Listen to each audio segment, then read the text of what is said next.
welcome from Dream USMLE. যারা বাংলাদেশ থেকে আমরা জয়েন করেছেন তাদেরকে শুভ সন্ধ্যা এবং ইউএসএ সবার জন্য a very good morning to you. On this wonderful day, we are in front of you with a very special webinar on Dream USMLE Career Development Division থেকে, and our topic today would be how to pass USMLE Step 1, learn from a recent examinee. আজকে আমাদের guest speaker আমাদের সাথে আছেন Dr. Farzana Jahan Shawapti. She has recently excelled her Step 1 exam, and today she will be sharing her journey with us so that you can take notes for anybody who is interested to take Step 1 examination soon. Dream USMLE always চেষ্টা করে তাদের স্টুডেন্টদের জন্য রাস্তাটা সহজ করতে, no matter what it is that you want to achieve in your life. So আজকে একজন recent examiner কাছ থেকে আমরা শুনবো her experiences, strategies, and motivation for the Step 1 aspirants. আজকে আমি আপনাদের সাথে আছি as a moderator. I'm Dr. Faiza Mezabin Hussain. I am a graduate from Rajshahi Medical College, and I am a student of Dream USMLE 16th Step 1 batch, and I'm also a mentor of the Career Development Division of Dream USMLE. আমার সাথে আমার অন্যান্য moderator আছেন. We will get to them soon, but right now একটা introduction না করলেই নয়, সেটা হচ্ছে আমাদের Dream USMLE itself. Dream USMLE is a non-profit organization which was founded in 2015 by Dr. Abdullah Masood and has been serving as a guiding light for any student who has been dreaming, wishing, or aspiring to become a physician in the USA. শুধুমাত্র USA the residency journey নয়, USMLE তার পরিধি বাড়িয়ে বর্তমানে UK, middle east, Australia এবং Canada পর্যন্ত তাদের career counselling এর ব্রাঞ্চ আরো স্প্রেড করছে. We are hoping to guide you through no matter where it is that you want to make a career.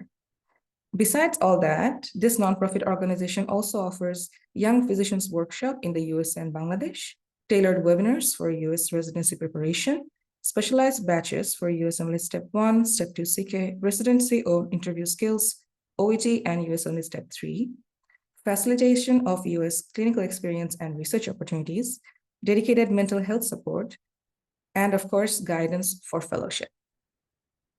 So if you have a dream, we are here to make it possible, and that's the goal of Dream USMLE. Now, Dream USMLE কথা যেহেতু শেষ, I'm pretty sure we're already used to it by now. Dream USMLE অনেকদিন ধরে আপনাদের সাথে কাজ করছে, আপনাদের স্বপ্ন পূরণের চেষ্টা করছে. So right now, I'm going to introduce the other moderators who are going to be joining me today on this wonderful webinar. And firstly, we're going to move to Dr. Alvira. Please introduce yourself. Thank you so much, Apu, for giving me the floor to introduce myself. I am Dr. Alvira Hossain Jiri, a graduate of Dr. Sirajul Islam Medical College and Hospital, and completed my internship from there back in 2021. My session is 2015 and 16.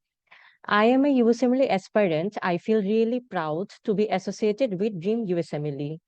I am admitted into 17th Step 1 batch of Dream USMLE.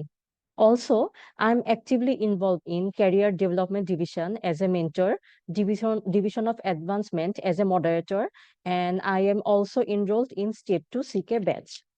So I would like to congratulate Dr. Farhana Jahan Shawapti Apu on passing your Step 1 exam. A big congratulations to you, Apu. We are really excited to have you here and to hear all about your journey. So we are waiting eagerly, Apu. Thanks for coming. All right, thank you, Dr. Alvira. Now moving on to Dr. Anamika, please introduce yourself. আদাব, আমি Anamika Sarkar, Sylhet MAG Osmani medical college থেকে 2021 সালে পাশ করেছি। আমার session ছিল 2015-16। আর আমি স্যারের কাছে 17th Step 1 ব্যাচে ছিলাম এবং এনরোলড সিকে ব্যাচে আছি। আর পাশাপাশি আমি career of division of career advancement এবং ডিভিশন অফ অ্যাডভান্সমেন্ট গ্রুপগুলোতে অ্যাড আছি মেন্টর হিসেবে। আজকে সমাপ্তি আপুর জার্নি শুনতে আমরা সবাই এসেছি, তো আশা করি সেটা শুনে আমরা সবাই ভালোভাবে মোটিভেট হতে পারবো। থ্যাংক ইউ আপু। All right, thank you, Dr. Anamika. Now moving on to Dr. Nichum. Please introduce yourself. Hello everyone, my name is Nichum বিশ্বাস. I have graduated from Shahidjia Rahman Medical College, Bogura. I was a student of Dream Assembly Step 1 batch and I'm also enrolled in Step 2 CK batch. Right now, I am working as a mentor with uh, Division of Advancement and also involved in the Dream Assembly research group. I'm very happy to be here with all of you and to be a part of this live session, and huge congratulations to Dr. Farjana Jahan Samapti Apu. Thank you all. All right, thank you for that wonderful introduction, Dr. Nichum. Now we're moving on to Dr. Sinata. Please introduce yourself. Hello, Assalamu alaikum. I'm Dr. Afsana Rahman Seita. I'm from Holy Family Red Crescent Medical College Hospital, and I am working as a DMC mentor and also working at the Department of Division of Advancement and Career Development, and currently working at Department of Pathology as a lecturer. So, Samapti Apu, congratulations. That's really impressive achievement. All right, thank you, Dr. Sinata. That was wonderful. Now moving on to Dr. Sophia. Please introduce yourself. Hi everyone, Assalamu alaikum. My name is Sheikh Sophia Shabnam and I graduated from Kumila Medical College in 2019 and I passed USMLE Step 1 in January 2025 and I'm currently a student in Dream USMLE's 11th Step 2 CK batch, preparing for my Step 2 CK. And alongside my preparation, I also work as a research assistant with the Dream USMLE Research Group 4, where I'm involved in academic and clinical research initiatives. I also serve as a moderator in the Career Development Division of Dream USMLE. And I'm very excited to continue learning, growing, and contributing to Dream USMLE community. And a huge congratulations to Dr. Samapti Apu. Yeah. Thank you. Thank you, Dr. Sophia. Now moving on to Dr. Sharmin. Please introduce yourself.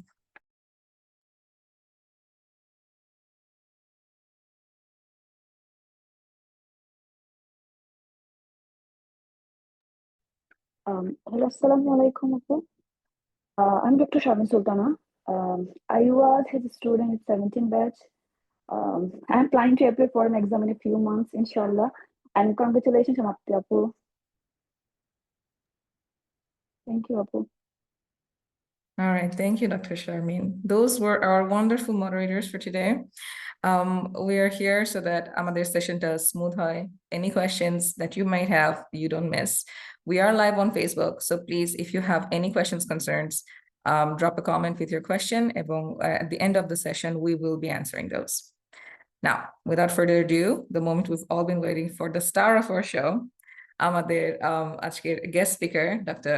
Farzana Jahan Samapti, who has recently passed her Step 1 exam. আসলে Step 1 এক্সামের ব্যাপারটা আমরা বেশিরভাগ এখানে Step 1 এক্সামে নিয়ে আমরা জানি যে it feels very nerve wracking. সবসময় মনে হয় যে what if আমি এটা প্রিপারেশন করছি but it changes. What if আমি এটা ভেবে পড়ছি but কোশ্চেনের প্যাটার্ন চেঞ্জ হয়ে যায়, কোশ্চেনের স্টাইল চেঞ্জ হয়ে যায়, এক্সামের কিছু না কিছু রুলস চেঞ্জ হয়ে যায়, স্কোরিং চেঞ্জ হয়ে যায়। সো যত রিসেন্ট এক্সামিনের কাছ থেকে আসলে এক্সপিরিয়েন্স শোনা যায়, not only does it put us at ease, but it also helps us navigate through this very troublesome journey, যেটা শুধুমাত্র physically strain ফেলে তা না, বরং mentally একটা বড় স্ট্রেনের কারণ। So it's always wonderful to have a recent examinee amongst us to share her experience. So let's into it. I'm inviting Dr. Farzana Jahan to share her insight with us, overall experience, guidance, any kind of advice, and so on. Dr. Farzana, the floor is yours. Thank you so much আমাকে এখানে invite করার জন্য এবং কিছু বলার সুযোগ দেওয়ার জন্য I really feel honoured so about the step 1 journey, let me introduce myself first. আমি ডক্টর ফারহানা জাহান সামাপ্তি। আমি খুলনা মেডিকেল কলেজ থেকে পাশ করেছি 2016 সালে। আমি 2010-11 সেশনে ছিলাম এবং ইন্টার্নশিপ শেষ হয় 2017-তে। আর আমার step on journey usually start হয় 2021-এর লাস্ট থেকে। তো শুরু হয় আসলে আব্দুল্লাহ মাসুদ ভাইয়ের ব্যাচ দিয়ে আমি শুরু করি। সো তার আগে আমি যদি একটু স্টার্ট করি আমি কিভাবে মানে স্টার্ট করলাম, প্রথমেই আমি ইউসেমিলির জন্য চিন্তা করি নাই অ্যাকচুয়ালি। আমি হচ্ছে দেশে বেশ কিছুদিন পেরিফেরিতে টারশিয়ারি হসপিটালে মেডিকেল অফিসার হিসেবে জব করেছি।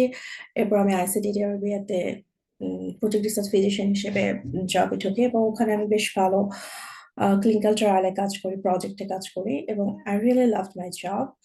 তখন আমি চিন্তা করি নাই যে আমি হয়তো ইউএসএ আসবো বা ইউএসএ মানে আমি স্টার্ট করবো। বাট 2021-এ যখন আমার হাজবেন্ড পিএইচডি করতে এখানে আসে, তো মিডলে আমরা আসি। তখন হচ্ছে আসলে আমি ফার্স্টে চিন্তা করছিলাম, তখন এত অ্যাভেলেবল ছিল না ইউএসএ সম্পর্কে সব ইনফরমেশন গুলা। সো এবং এটা মনে হতো যে এটা খুবই টাফ একটা রোড, এটা খুবই টাফ একটা জার্নি এবং এটা আসলে তখন যেহেতু ইনফরমেশন এত ছিল না, আমি তো ফার্স্টে তখন চিন্তা করে আছি আমি হয়তো বা যেহেতু আমি রিসার্চেও ইনভলভড আছি আমি হয়তো বা মাস্টার্স পিএইচডির জন্য যাব। সো আমি আসলে প্রথমে জিআরই এন্ড টফেল এর প্রিপারেশন নেই। এর মধ্যে আমি যখন এই ইউজারশিপ আসি তারপর আমি সার্চ করছিলাম ইউসেমিলি সম্পর্কেও আমি একটু খোঁজ নিচ্ছিলাম যেহেতু ইন্টারেস্টেড ছিলাম ক্লিনিক্যাল লাইনেও। সো এর মধ্যে আমি আব্দুল্লাহ মাসুদ ভাইয়ার মানে রিচ আউট করে ওনাকে আমি ফেসবুকে সামহাও ওনার পোস্ট দেখে ওনাকে রিচ আউট করি।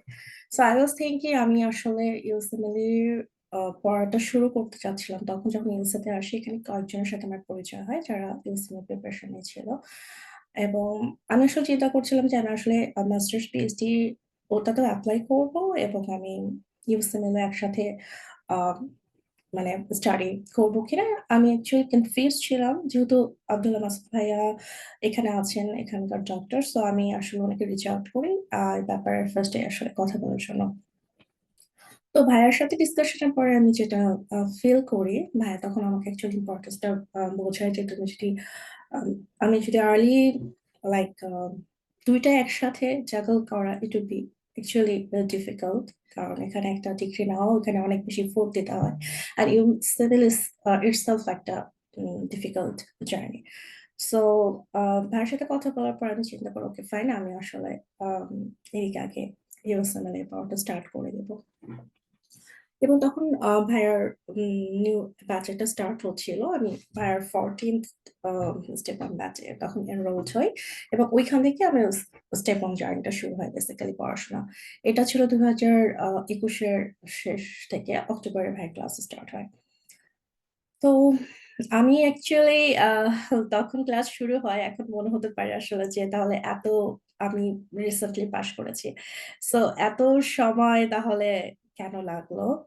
আসলে যখন আমরা পড়া স্টার্ট করি আমরা তখন আসলে আমরা নিজেরাও চিন্তা করি না যে আসলে লাইফে কি কি চ্যালেঞ্জ আসবে, ওকে কি দিয়ে পাস আসলে গোথ্রু করতে হবে। সো আমি যখন আর্লি স্টার্ট করি তখন I was really very motivated and I would say I was very dedicated too. So আমি চাচ্ছিলাম যে আমি আমার জার্নিটা অ্যাকচুয়ালি খুব তাড়াতাড়ি শেষ করতে চাই, যেহেতু সবাই এটা চায় যারা ইউসেমিলে আসতে চাই, যেহেতু ইয়ার অফ গ্রাজুয়েশন ম্যাটার্স সবাই বলে, সো সবাই চায় তাড়াতাড়ি শেষ করতে। তো ওই সময় ভাইয়ার ক্লাস দিয়ে আমার পড়া শুরু এবং I think I was very lucky যে আমি ভাইয়ার তখন ব্যাচে এনরোলড হই, কারণ আমি যখন আমার পড়াটা স্টার্ট করি আমি খুবই কনফিডেন্টলি স্টার্ট করি, কারণ আমি এখানে যেসব রিসোর্সেস নিয়ে স্টার্ট করি অনেক সময় হয় যে আমরা যখন একা একা পড়ি আমরা কি পড়বো, আমি কি ঠিক ডিরেকশনে আছি কিনা, আমি কি কারেক্ট রিসোর্স ইউজ করছি কিনা, অনেক কিছু নিয়ে আমরা একটু কনফিউজ থাকি যেটা আমাদের পড়া একটু হ্যাম্পার করে।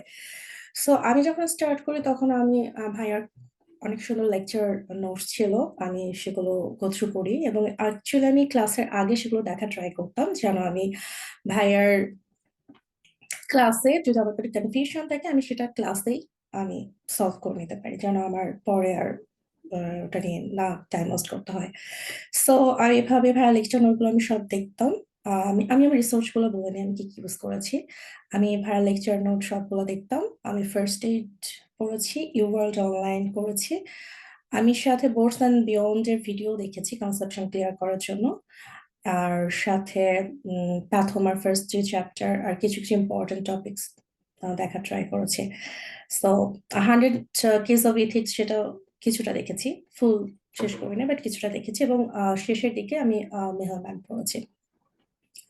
তো আমি যেটা বলছিলাম, যখন স্টার্ট করি তো যেহেতু ভাইয়ার একটা নির্দিষ্ট ডিউরেশন ছিল, এতদিনের মধ্যে ভাইয়া শেষ করবেন, 8 to 9 মান্থ ছিল সেটা মেবি, হ্যাঁ 7 to 8 মান্থস। তো সেইটার মধ্যে আমি মোটামুটি তখন ভাইয়ের সাথে পড়া আমি খুব রেগুলারই শেষ করা ট্রাই করি, এবং আহ, তখন আমার প্রথমে যেটা আমি শুনতাম যে অনেক বেশি মানে কঠিন বা অনেক কিছু এক্সামের প্যাটার্ন, আমি দেশেও যেহেতু আমার কোনো পোস্ট গ্রাজুয়েশন পড়াশোনা আমি করি নাই, কারণ যেহেতু আগে থেকে প্ল্যান ছিল যে বাইরে আসা হবে, বাট আসলে কোন দেশে বা কোথায় যাওয়া হবে সেটা শিওর ছিলাম না। তো আমি কোনো পোস্ট গ্রাজুয়েশন তখন প্রিপারেশন নেই নাই, এবং যেহেতু আমি ইউএসএমএলই স্টার্ট করেছি, তো প্রথমে ভাবছিলাম যে আসলে কেমন হবে পড়াশোনাটা, বাট অ্যাকচুয়ালি যখন ভাইয়ের ক্লাসটা করি উনি খুব কনসেপ্ট গুলো খুব সুন্দর করে বুঝিয়ে দিতেন। সো আমার কনসেপ্ট ওয়াইজ কোনো প্রবলেম ছিল না, এবং প্রিপারেশনটা আমার কাছে মনে হয় আমি যখন ফার্স্ট টাইম পড়ি বেশ ভালো মতো আমি প্রিপারেশনটা নিয়েছিলাম। বইয়ের শূন্য মতো করে আমি নোট করতাম ইউওয়ার্ল্ড, যে চ্যাপ্টারটা একটা শেষ হতো একটা সিস্টেম ওয়াইজ আমি ইউওয়ার্ল্ড করতাম, এবং ইউওয়ার্ল্ড এর আমি নোট দিতাম। এবং যেহেতু ভাইয়া কনসেপ্ট গুলো খুব সুন্দর বুঝাই দিতেন, ইউওয়ার্ল্ড এর কোশ্চেন করতে অ্যাকচুয়ালি প্রবলেম হইতো না। বোর্ডস অ্যান্ড বিয়ন্ড এর ভিডিও গুলো অনেক হেল্প করতো, কিছু যেগুলো কঠিন ফিজিওলজি অ্যানাটমি টপিকস থাকতো ওগুলো আসলে হেল্প করছে আমার কনসেপশন ক্লিয়ারের জন্য। তো এইভাবে ফার্স্ট রাউন্ড যখন শেষ হয়, তারপরে হচ্ছে আমি রিভাইজ স্টার্ট করি। এবং আমার প্ল্যান ছিল যে আমি 2023-এর শুরুর দিকে আহ, আমি হচ্ছে এক্সামটা দিব, 1.5 ইয়ারের মতো একটা টাইমলাইন ছিল। তো যখন আমি অলমোস্ট আমার রিভিশন শেষের দিকে, তো তখন মানে আমি এনবিএমই স্টার্ট করবো এই ফেজটাতে যখন আমি আছি, তখন হচ্ছে অ্যাকচুয়ালি আমি হচ্ছে জানতে পারি আমার প্রেগনেন্সির ব্যাপারে। সো তখন যেটা হয় যে শুরুর দিকে তো একটু কমপ্লিকেশন থাকে, এবং আমারটা একটু কমপ্লিকেটেড ছিল, বিভিন্ন ইস্যুস ছিল প্রেগনেন্সিতে। তো সেই সময় যেটা হয় আমার ওই পড়ার ফ্লোটা নষ্ট হয়ে যায়। আমি চাচ্ছিলাম যে আমি হয়তো বা আমার পরীক্ষাটা দেওয়া যায় কিনা, আমার এই প্রেগনেন্সিতে আমি এক্সামটা দিতে পারি কিনা, কিন্তু অ্যাকচুয়ালি আমি এটা হচ্ছে করতে পারি নাই বিভিন্ন কমপ্লিকেশনের কারণে। এবং আমি অ্যাকচুয়ালি ওই স্ট্রেসটাও নিতে পারি না, কারণ এনবিএমই দেওয়া যারা হচ্ছে স্টেপ 1 দিচ্ছে বা প্রিপারেশন নিচ্ছে এনবিএমই দিবে, তারা জানে আসলে এই স্টেজটা আসলে অনেক স্ট্রেসফুল। সো আমি তখন ওই স্ট্রেসটাও নিতে পারি নাই, বাট সো ওই একটা গ্যাপ যে আমার বেশ ভালো প্রেগনেন্সির টাইমটা, আই থিঙ্ক 9-10 মান্থস আমার তখন পড়া হয় না। বাট আমি হয়তো বা একটু বই দেখতাম, বাট খুবই স্লাইড, সেটা আসলে ওভাবে যায় নাই। এরপরে যেটা হয় যে আমি তখন আমি ভাইয়ের সাথে কিন্তু কন্ট্যাক্ট করেছি, ভাইয়ের সাথে কন্ট্যাক্ট করতাম যে ভাই আমার এরকম হচ্ছে, আমি তো এক্সাম দিতে পারছি না এখন। আসলে তখন খারাপও লাগতো যে আমি পড়তে পারছি না, আমি এটার জন্য এত কষ্ট করেছি, মানে বাট আমি এখন এক্সাম দিতে পারছি না। বাট ভাই অ্যাকচুয়ালি মানে বেশ ভালো সাপোর্ট দিয়েছিল, বলে তুমি জাস্ট পড়া কন্টিনিউ করো, ইউল বি গুড। সো এরপর যেটা হয় যে আমার এরপর 2023 সালে আমি আসলে পড়াশোনা অনুযায়ী অত প্রোগ্রেস করতে পারি নাই, বাট বেবি হওয়ার পরে ওর যখন 1 মাস বয়স, তো তখন আমি আবার স্টার্ট করি যে না এখন আমাকে আবার পড়ায় ফিরতে হবে, যেহেতু প্রেগনেন্সিতে আমি স্ট্রেস নেই না, দ্যাটস ওকে, কারণ তখন বেবি ক্যারি করছিলাম, বাট এখন আমি আবার স্টার্ট করব। সো এরপরে হচ্ছে আমি 24-এর শুরু থেকে আবার স্টার্ট করি, আবার পড়া স্টার্ট করি। তো তখন হচ্ছে আসলে যেটা হইতো যে প্রথমে আমার ফিগার আউট করতেই কষ্ট হয়েছে যে আসলে বাবু নিয়ে, এত ছোট বাবু নিয়ে ইউএসএতে আসলে কেউ নাই, কোনো হেল্পিং হ্যান্ড নাই, জাস্ট আমি এবং আমার হাজবেন্ড তো পিএইচডি করছে, তো আসলে ওর লাইফটা অনেক স্ট্রেসফুল, তো সেও অনেক ব্যস্ত থাকে। তো কিভাবে আমি বাবুকে টেক কেয়ার করব এবং পড়াশোনা করব, তো প্রথমে আসলে খুব হেল্পলেস লাগতো যে কিভাবে সবকিছু ম্যানেজ করব, এবং বাট আমি রিচ আউট করতাম আম, যদি কোনো পরিচিত সিনিয়র থাকে। আসলে এখানে মেনশন করতেই হয়, এখন আমি কথার ফাঁকে একটু ব্রেক নিচ্ছি, সেটা হচ্ছে যে এখানে আজকে নিঝুম আছে। আমি আসলে খুবই খুশি যে নিঝুম আজকে সেশনে আছে, কারণ ও হচ্ছে আমার স্টাডি পার্টনার। ওর সাথে আমি হচ্ছে ভাইয়ার একই ব্যাচে আমরা ছিলাম, তো আমরা যখন রিভিশন ফেজ স্টার্ট করি তখন হচ্ছে ওর সাথে আমার পড়া শুরু। এবং আসলে এখন পর্যন্ত ওর সাথে আমার মানে পড়াশোনার ক্ষেত্রেও পরীক্ষার আগেও আমাকে অনেক হেল্প করছে, আমরা একসাথে পড়ছি, জার্নিটা ও পুরাটাই জানে।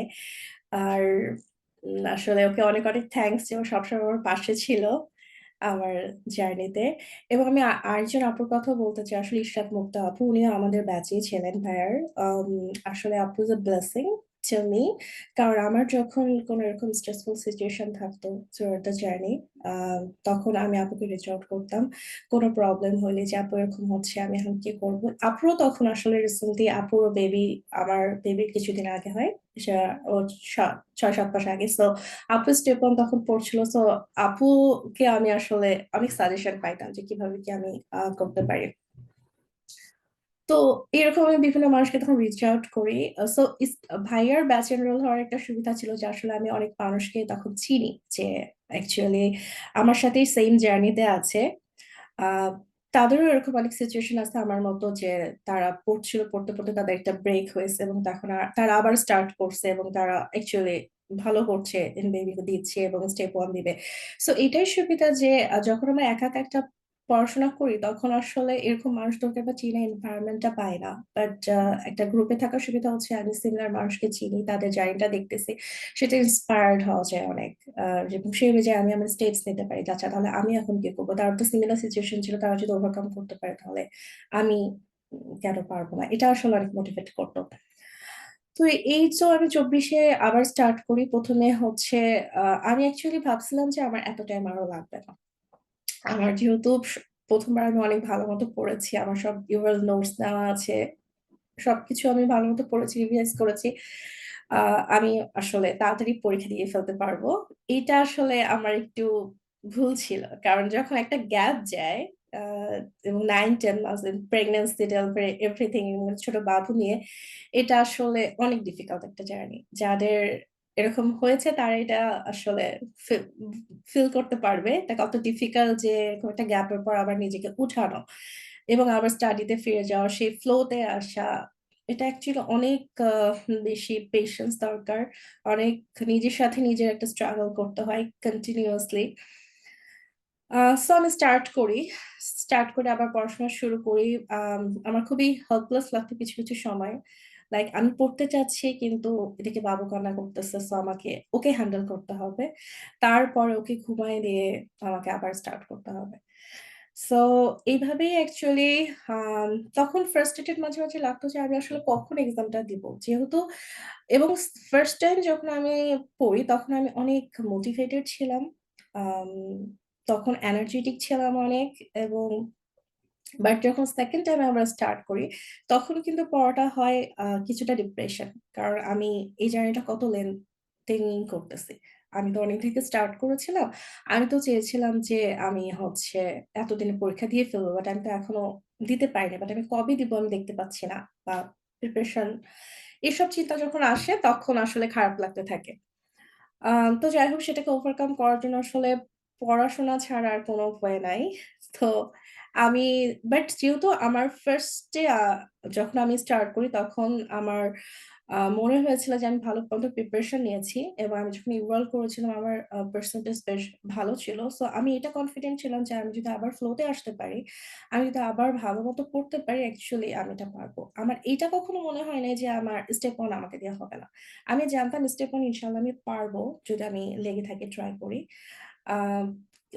সো আমি অ্যাকচুয়ালি কখনোই পড়া ছাড়ি নাই। আমি যখন থেকে বাবু হওয়ার পর স্টার্ট করেছি, অ্যাকচুয়ালি তখন আমি আর সবকিছু অফ করে দিয়েছি। সোশ্যাল লাইফের ইন্টারাকশন আমি আসলে অনেক কমাই দিয়েছি। শুধু যারা খুব ক্লোজ পিপল, যাদের সাথে আসলে সম্পর্ক ভালো থাকলে সাপোর্টেড ফিল হয় এবং দরকার রিয়েল লাইফে, তাদের সাথে সেই মিনিমাম ইন্টারাকশনটুকু রেখে অ্যাকচুয়ালি বাকি সবকিছু অফ করে দিয়ে তখন আমি ফুললি ডেডিকেটেডলি জাস্ট শুধু পড়াশোনা করতাম। কারণ আমার কাছে তো অত টাইম নেই যে আমি আর বাবুকে দেখার পরেও সংসারের কাজের পরেও আরো এক্সট্রা কাজ করব। সো আমি তারপর পড়া স্টার্ট করি। পড়া স্টার্ট করে আ নিঝুমও থাকতো। আসলে আমরা অনলাইনে পড়তাম তখন।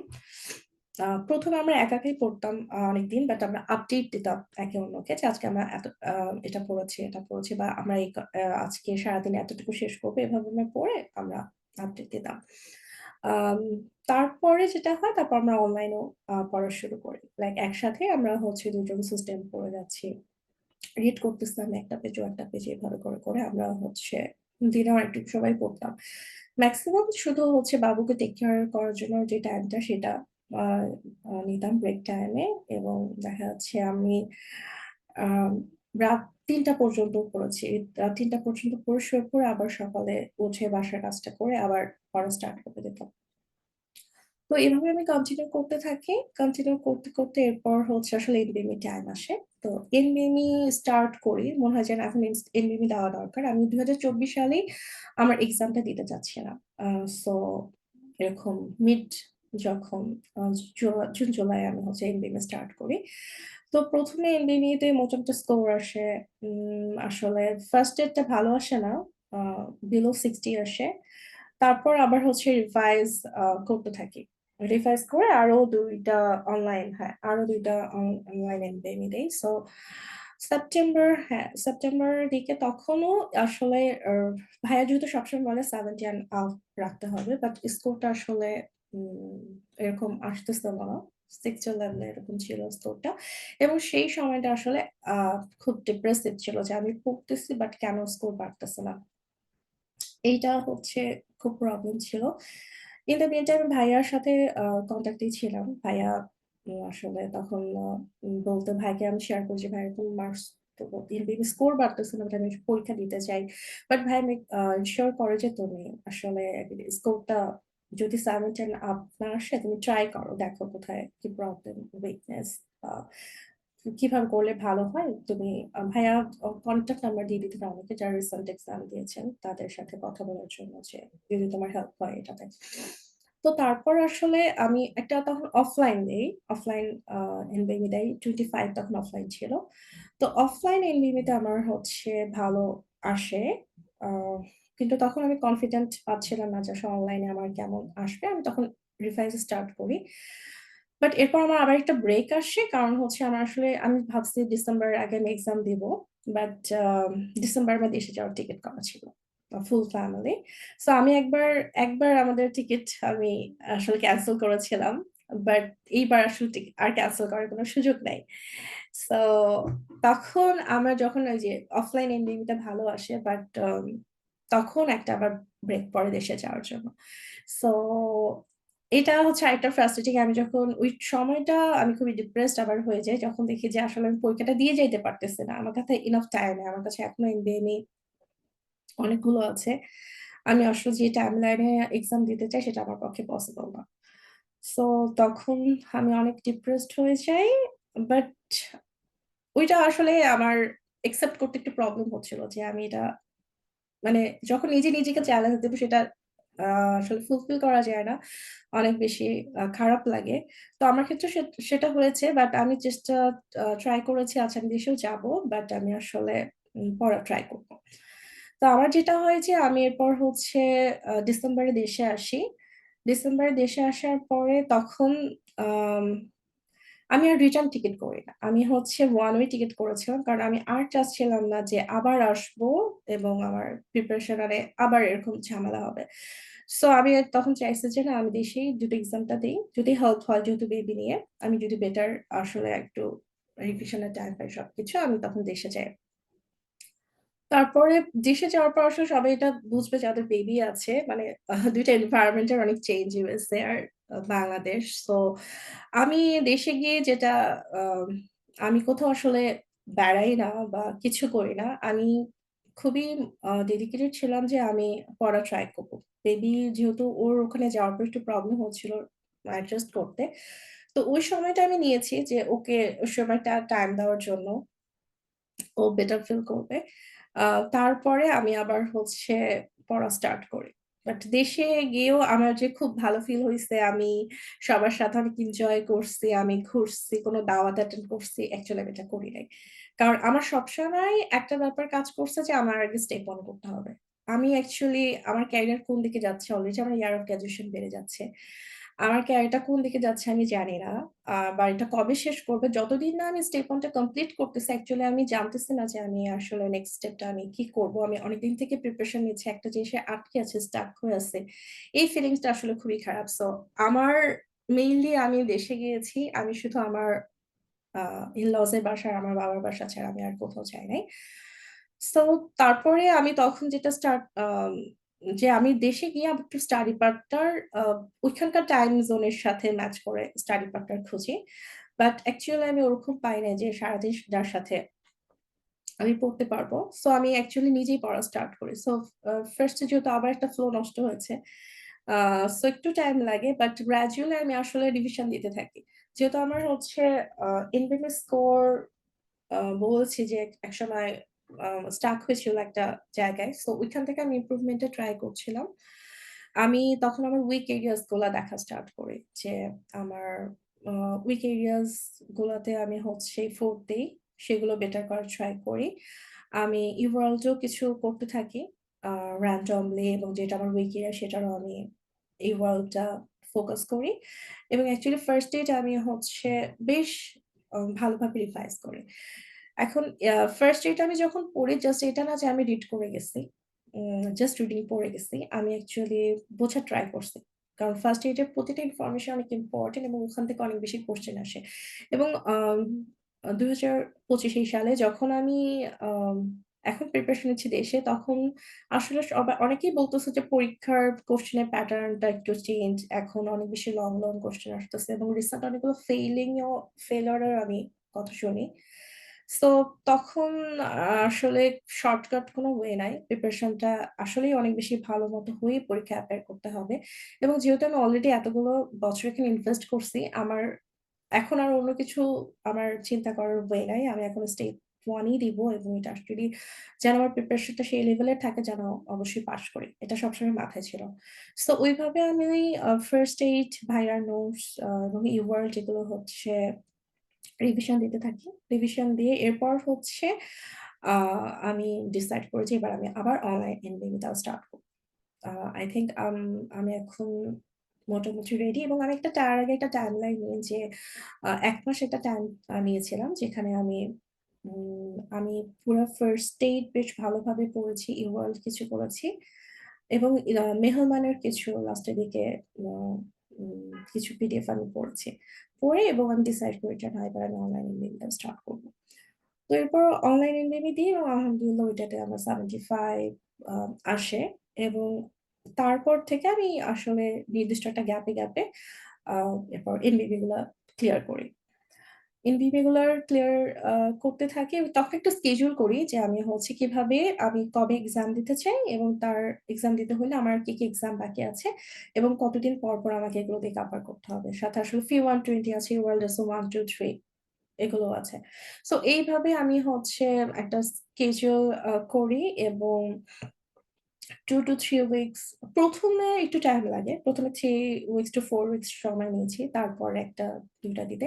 বাট এরপর অ্যাকচুয়ালি 1 উইক পর হচ্ছে আমি এক্সাম গুলো স্কেডিউল করি এবং ওগুলো দিতে থাকি। তো আলহামদুলিল্লাহ ওগুলোতে আর সবগুলোতেই 75 অ্যাবাভ থাকে। 80% এরকম থাকে।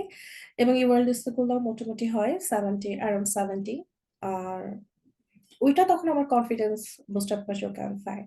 আমি এখন যাইতে পারবো। তখন আমি ভাইয়ের সাথেও শেয়ার করি যে, "ভাই এখন আমার স্কোর এরকম আসতেছে। আমি কি এক্সামে বসবো কিনা?" তো তখন ভাইয়া বলে, "হ্যাঁ, তুমি যদি এগুলো" ভাইয়া আমাকে রিপ্লাই দিয়েছিলেন, "তুমি যদি এগুলো এক্সাম কন্ডিশন এ দিয়ে থাকো, অ্যাকচুয়ালি যেভাবে এক্সাম দিবে ওই টাইমিং যদি মেইনটেইন করো এবং তুমি যদি সুস্থ থাকো mentally and physically, then you are ওকে।"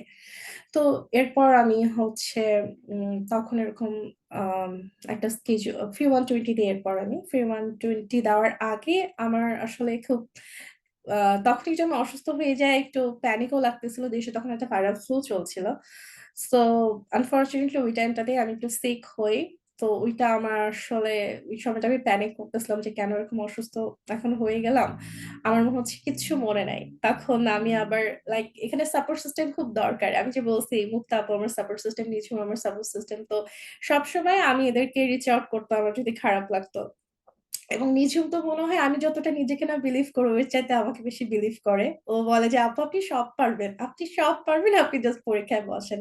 মুক্তা আপুকে রিচ আউট করে আপু বলে তুমি পারবা, তুমি জাস্ট বসো, সাহস করে বসো, ঠিক হবে। তো আমি তখন ফ্রি 120 দেই অসুস্থতার পরেই। তো ওটাতে আমার ভালো আসে 77% আসে। তখন আমি ওকে তখন আমি এক্সাম বুক করে তো 25th আগস্টে আমি এক্সাম যাওয়ার প্ল্যান করি। তো এই সময়টায় আমি কি করি? এই সময়টা আসলে আম এতদিন যখন আমি পড়ছিলাম এনবিএমই তো ওগুলো রিভিউ করতে থাকি। এনবিএমই দেওয়ার পর ফার্স্ট টাইম যদি স্ট্র্যাটেজি বলি কিভাবে আমি পড়তাম এই সময়টা ডেডিকেটেড পিরিয়ডে।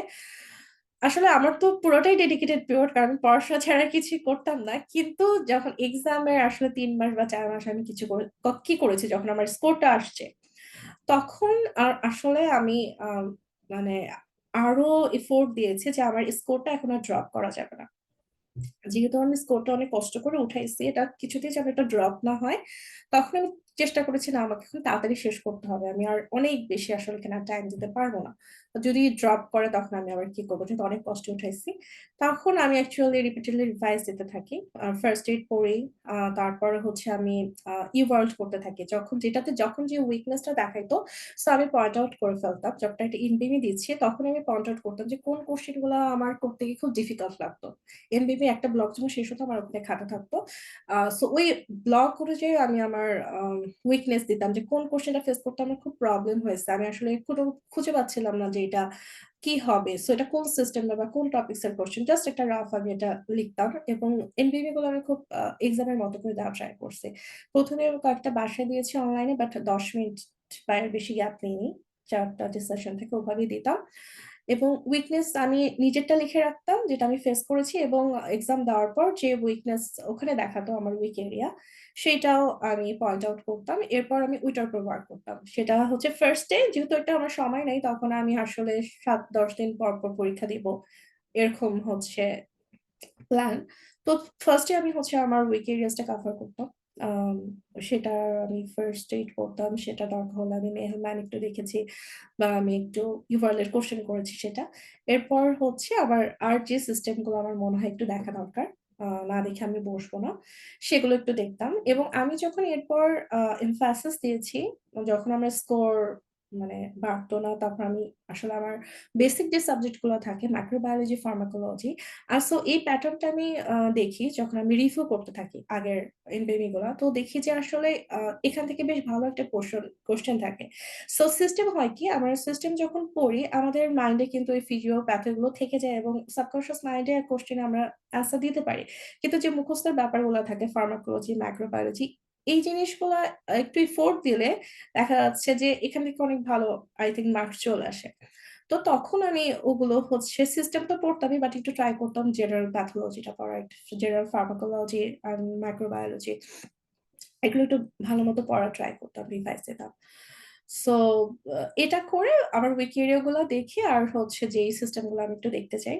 ট্রাই করতাম যে পুরা ফার্স্ট এইডই কভার করার কিন্তু আসলে লাস্টের দিকে যখন আমার 1 উইক টাইম ছিল তখন সম্ভব হতো না।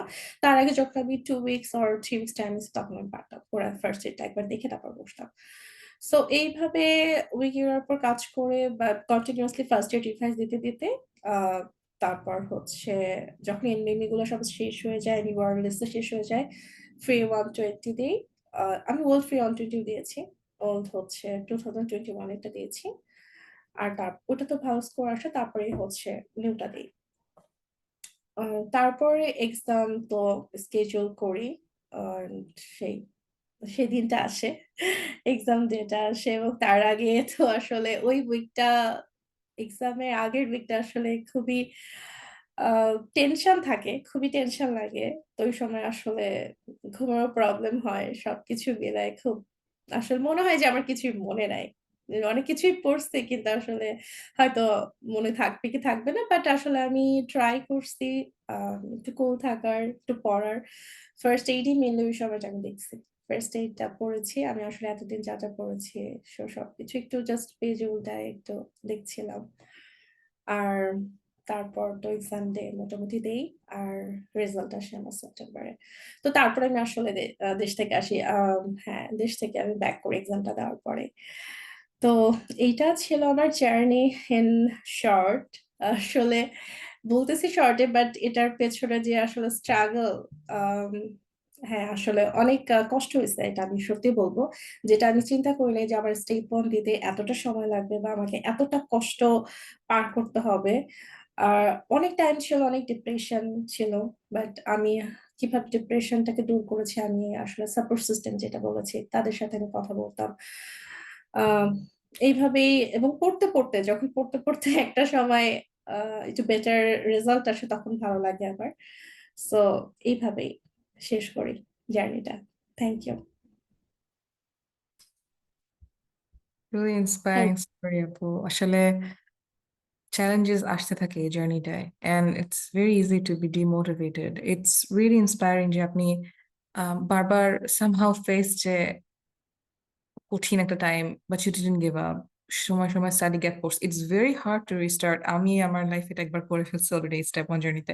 আমিও অলমোস্ট আপনার মতো, I been preparing for long time. Exam দিব দিব না, আমার এখনো আমি মাঝের ফেজটা রয়ে গেছি, বাট পড়া আরেকবার স্টার্ট করা ইটস ভেরি ডিফিকাল্ট, এন্ড আপনি ইউভ ডান ইট twice. Actually, it's very inspiring. It's a sign of strength, Apu. What you've done is courage. What you've done is show strength, and thank you. Actually, it's not only a guidance for us, but also just a fully inspiration. Oneke আছে আমরা যারা we feel like we've been on this journey a little too long, and আমরা already demotivated feel করতে থাকি যে it's not gonna work, হয়তো হচ্ছে না, something's going wrong. So আসলে আপনার কথাগুলো doesn't just give us reassurance, it also gives us a little bit of confidence. So thank you very much for sharing this, and of course the heartiest congratulations, Apu. I believe আমারটা বাকি ছিল, because it's a well deserved, Apu, very well deserved. You're a fighter, and inshallah it's not your shamapti, it's only your beginning. And thank you, Dr. Farnachan, again for being with us. So এখন now we are gonna move on to our Q&A session, যেটা আসলে আমি doctor আলভিরাকে দিয়ে দিব। So the Alvira, the floor is yours, and take it from here. Thank you. Thank you so much, Apu, for giving me the floor. Um, আপনার এখন আমাদের question answer সেগমেন্টটা শুরু হবে। সো আমি আসলে তার আগে কি বলবো, আপুর জার্নিটা শুনে আমি জাস্ট মানে অবাক হয়ে শুনছিলাম। মানে এত সুন্দর এত চ্যালেঞ্জেস নিয়ে আপনি পড়াশোনা করে আপনি পরীক্ষাটা দিয়েছেন। মানে আসলে মানে মা হওয়ার পর প্রত্যেকটা মেয়ে মানে কেমন যেন একটা অসম্ভব রকমের এক্সট্রা অর্ডিনারি হয়ে যায়। দেখা যাচ্ছে আগে যে মেয়েটা একসাথে মাল্টিটাস্কিং পারতো না, একসাথে অনেক কিছু করতে জানতো না, মা হওয়ার পর উনি সবই পারে। উনি এক হাতে বাচ্চা সামলাতে পারে, সংসার সামলাতে পারে, স্পোর্টস স্টাডিও করতে পারে, আবার জবও সামলাতে পারে। So big big congratulations to you. আপনার জার্নিটা অনেক বেশি ইন্সপায়ারিং, মানে খুব সুন্দর একটা জার্নি, আমি জাস্ট মুগ্ধ হয়ে শুনছিলাম। সো আই হোপ আমরা সবাই মানে আমাদের লাইফে এই জার্নিটা দেখে অনুপ্রাণিত হতে পারবো এবং কাজে লাগাতে পারবো। আম, আমি আসলে জানতে চাচ্ছিলাম কি আপু, আপনার এই যে এত স্ট্রেস, এই যে বাবু নিয়ে ফ্যামিলি, আবার হচ্ছে একটা এক্সাম প্রেশার, মানে আপনি সবকিছু, আবার হচ্ছে বিদেশে জীবন যাপন যেটা খুবই ডিফিকাল্ট, যেখানে কোনো হেল্পিং হ্যান্ড নেই, তারপর আপনি আবার দেশে ব্যাক করলেন। তো এই সবকিছুর মাঝখানে আপু আপনি স্টাডির বিষয়ে সবসময় মোটিভেটেড কিভাবে থাকতেন, ওটা কি একটু শেয়ার করবেন? স্টাডির, থ্যাংক ইউ তোমার কোশ্চেনের জন্য। সো মোটিভেশনটা আমি আসলে ইউএস এর মোটিভেশন যেটা হচ্ছে, ভাইয়া আমাদেরকে সবসময় বলতেন যে উনি যখন ক্লাস করতাম ভাইয়া হচ্ছে কিছু গল্প বলতেন, এবং ইউএস আসলে এখানে ডক্টর লাইফ সবকিছু ভাইয়া বলতেন। তো আমি আসলে এই ক্যারিয়ারটা চাইতাম, আমি ক্লিনিক্যালি এরপর হচ্ছে আসলে এখানে অ্যাকচুয়ালি রেসিডেন্সিতে যে ট্রান্সপোর্টটা কত চ্যালেঞ্জিং সবকিছু ব্যাপারে জেনে আসলে আমি ওই জায়গাটায় যাইতে চাই। সো যখন আমি ওই ড্রিমটা একবার দেখা শুরু করেছি যে আমি নিজেকে কোথায় দেখতে চাই, এরপর আসলে ফার্স্ট স্টেপ কি, আমাকে স্টেপ 1 কমপ্লিট করতে হবে, এরপর হচ্ছে স্টেপ 2, দেন তো আমি রেসিডেন্সি চ্যালেঞ্জে যাব। অ্যান্ড সবকিছু। সো স্টেপ ওয়ানটা আমাকে কমপ্লিট না করলে আমার আসলে তো ক্যারিয়ার এখানে স্টার্ট হচ্ছে না। সো আমাকে মাথায় অলওয়েজ আমার থাকতো আমাকে স্টেপ ওয়ানটা দিতেই হবে। সো আমি হচ্ছে অল দ্য টাইম আমি বেবি টেক কেয়ার করছি বা এভরিথিং। সো আমি ওইটাই চিন্তা করতাম আমার একটাই সবসময় মাথায় প্রশ্ন করতাম আমি আসলে কবে এটা ক্লিয়ার করবো বা আমি আসলে কি করতেছি, আমি কতটুকু ইমপ্রুভ করছি, আমি পড়াটা আগাচ্ছি কিনা, আমার সবসময় চিন্তা থাকতো এটা নিয়েই। সো আমার মনে হয় যে যখন আমরা কোনো কিছু ওইভাবে স্বপ্ন দেখি তখন ওই স্বপ্নের জন্য নিজেকেই আসলে নিজে মোটিভেট করে যে আমাকে এই জিনিসটা পেতে হবে, আমি এই জিনিসটা করব। সো এটা আসলে আমার মোটিভেশন ছিল। প্লাস হচ্ছে আমার সাপোর্ট সিস্টেম যারা ছিল, আমি যখন লো ফিল করতাম অ্যাকচুয়ালি এটা খুবই কমন যে আমার খারাপ লাগতেছে আমার, তখন হচ্ছে এই যে সাপোর্ট সিস্টেম গুলো থাকা তারা হচ্ছে আসলে হেল্প করে যে না তুমি পারবা, আমি তোমাকে দেখছি তোমাকে স্ট্রাগল করতে।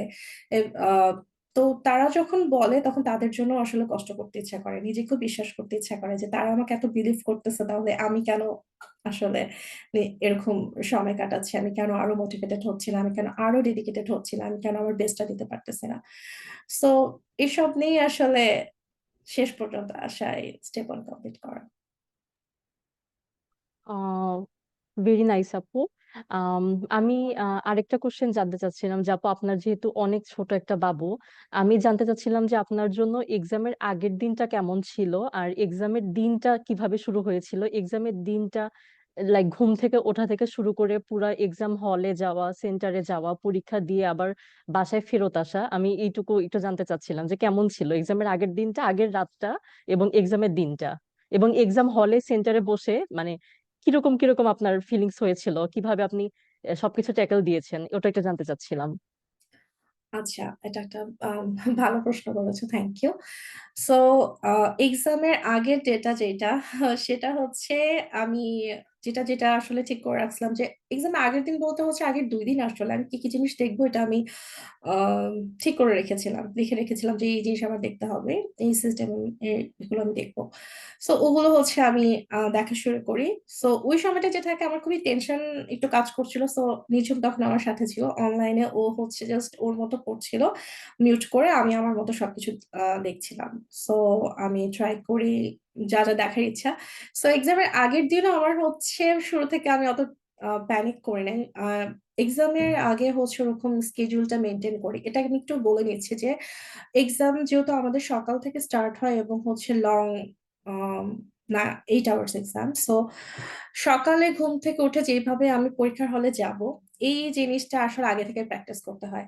সো আমি 1 মান্থ আগে থেকেই ওইভাবে হচ্ছে সকালে ওঠার ট্রাই করি। যে সময় আসলে সকাল 6টা থেকে উঠে তারপর ফ্রেশ হয়ে যেভাবে আমি আসলে উম পড়া স্টার্ট করে ওভাবেই ওই সময় আমি যে সময় নাস্তা খেয়ে আমি হলে যাব আমি ওভাবে ট্রাই করি স্কেডিউলটা করতে যে সকালে উঠে ওই সময় ফ্রেশ হয়ে ওই সময় নাস্তা খেয়ে তারপর আমি পড়তে বসে যাইতাম। এবং আমি যখন এনবিবি দিয়েছি আমি সবসময় লাস্টে 2টা এনবিবি ফি 120 আমি হচ্ছে বাসার বাইরে আম, বাসার বাইরে গিয়ে দিয়েছি, যেখানে একটা রুম ছিল। লাইক আমার যে আমি বাসার বাইরে যেহেতু ফার্স্ট স্টেপ আমাকে বাসার বাইরেই দিতে হবে, সো আমি ওটা ট্রাই করছি যে নিজের কমফোর্ট জোনের বাইরে গিয়ে একটা জায়গায় এক্সাম দেওয়ার ট্রাই করেছি এবং ওইটা এক্সপিরিয়েন্সটা ভালো ছিল। এবং ওই সো ওইটা আমার হচ্ছে মনে হয়েছে আমি কিভাবে আমার হচ্ছে এক্সাম ডেটার আমার যে ব্রেক টাইম থাকে সেটাকে কিভাবে স্কেডিউল করব সেটা প্র্যাকটিসটা আসলে তখনই হয়ে গেছে। আমি 8 আওয়ার লং মানে এনবিবির সাথে হচ্ছে আরো ইওয়ার্ল্ড এর দেখা যাচ্ছে ব্লক দিতাম, এভাবে হচ্ছে 8 আওয়ার আমি এক্সাম দেওয়ার প্র্যাকটিস করেছিলাম পরীক্ষার আগে। সো আর স্কেজুয়াল ওয়াইজ তো টাইমিংও ঠিক ছিল মোটামুটি, কিন্তু হচ্ছে এক্সামের আগের দিন যেটা সেটা হচ্ছে ওই সময়টাই সকাল থেকে আমি ঠিক ছিলাম, সকাল মতো রিভাইজ করেছি যা যা পড়তে চাই, কিন্তু 10টার সময়ে যখন মনে হচ্ছে আর আমি পড়তে পারবো না তখন আমার আসলে খুব একটু প্যানিক লাগতেছিল, আমি আর কিছু পড়তে পারবো না, এখনই আমাকে মানে ঘুমায় যেতে হবে, আমি আর কিছু পড়তে পারবো না। তো যতই পড়ি আমরা কিন্তু আসলে মনে হয় যে আমার অনেক কিছু বাকি, অনেক কিছু দেখা বাকি, তো এরকম তখন আমার মনে হচ্ছিল আমার অনেক কিছু দেখা বাকি। তখন হচ্ছে আমি কথা বলি নিজমের সাথে, কথা বলি একটা সিনিয়র ভাইয়ের সাথে কথা বলি যে ভাই আমার তো এরকম মনে হচ্ছে। ভাই বলছে তুমি ঠিক থাকবা পরীক্ষা হলে, সবাই রিঅ্যাসিওর করে যে না আর কিছু দেখতে হবে না, ফাইন। সো তারপর তো পড়া অফ করি অ্যাকচুয়ালি। তারপর হচ্ছে রাতে আমি ঘুমাই, আর ঘুম থেকে উঠে যাই হচ্ছে সকাল 6টায়। এবং আসলে ওই আগের 2-3 দিন আমি খুবই খাবারের ব্যাপারে একটু সচেতন ছিলাম যে এমন কিছু খাবো না যেটাতে আমার অ্যাসিডিটি হয় বা অন্য কোনো ট্রাবল ফিল করতে হয়।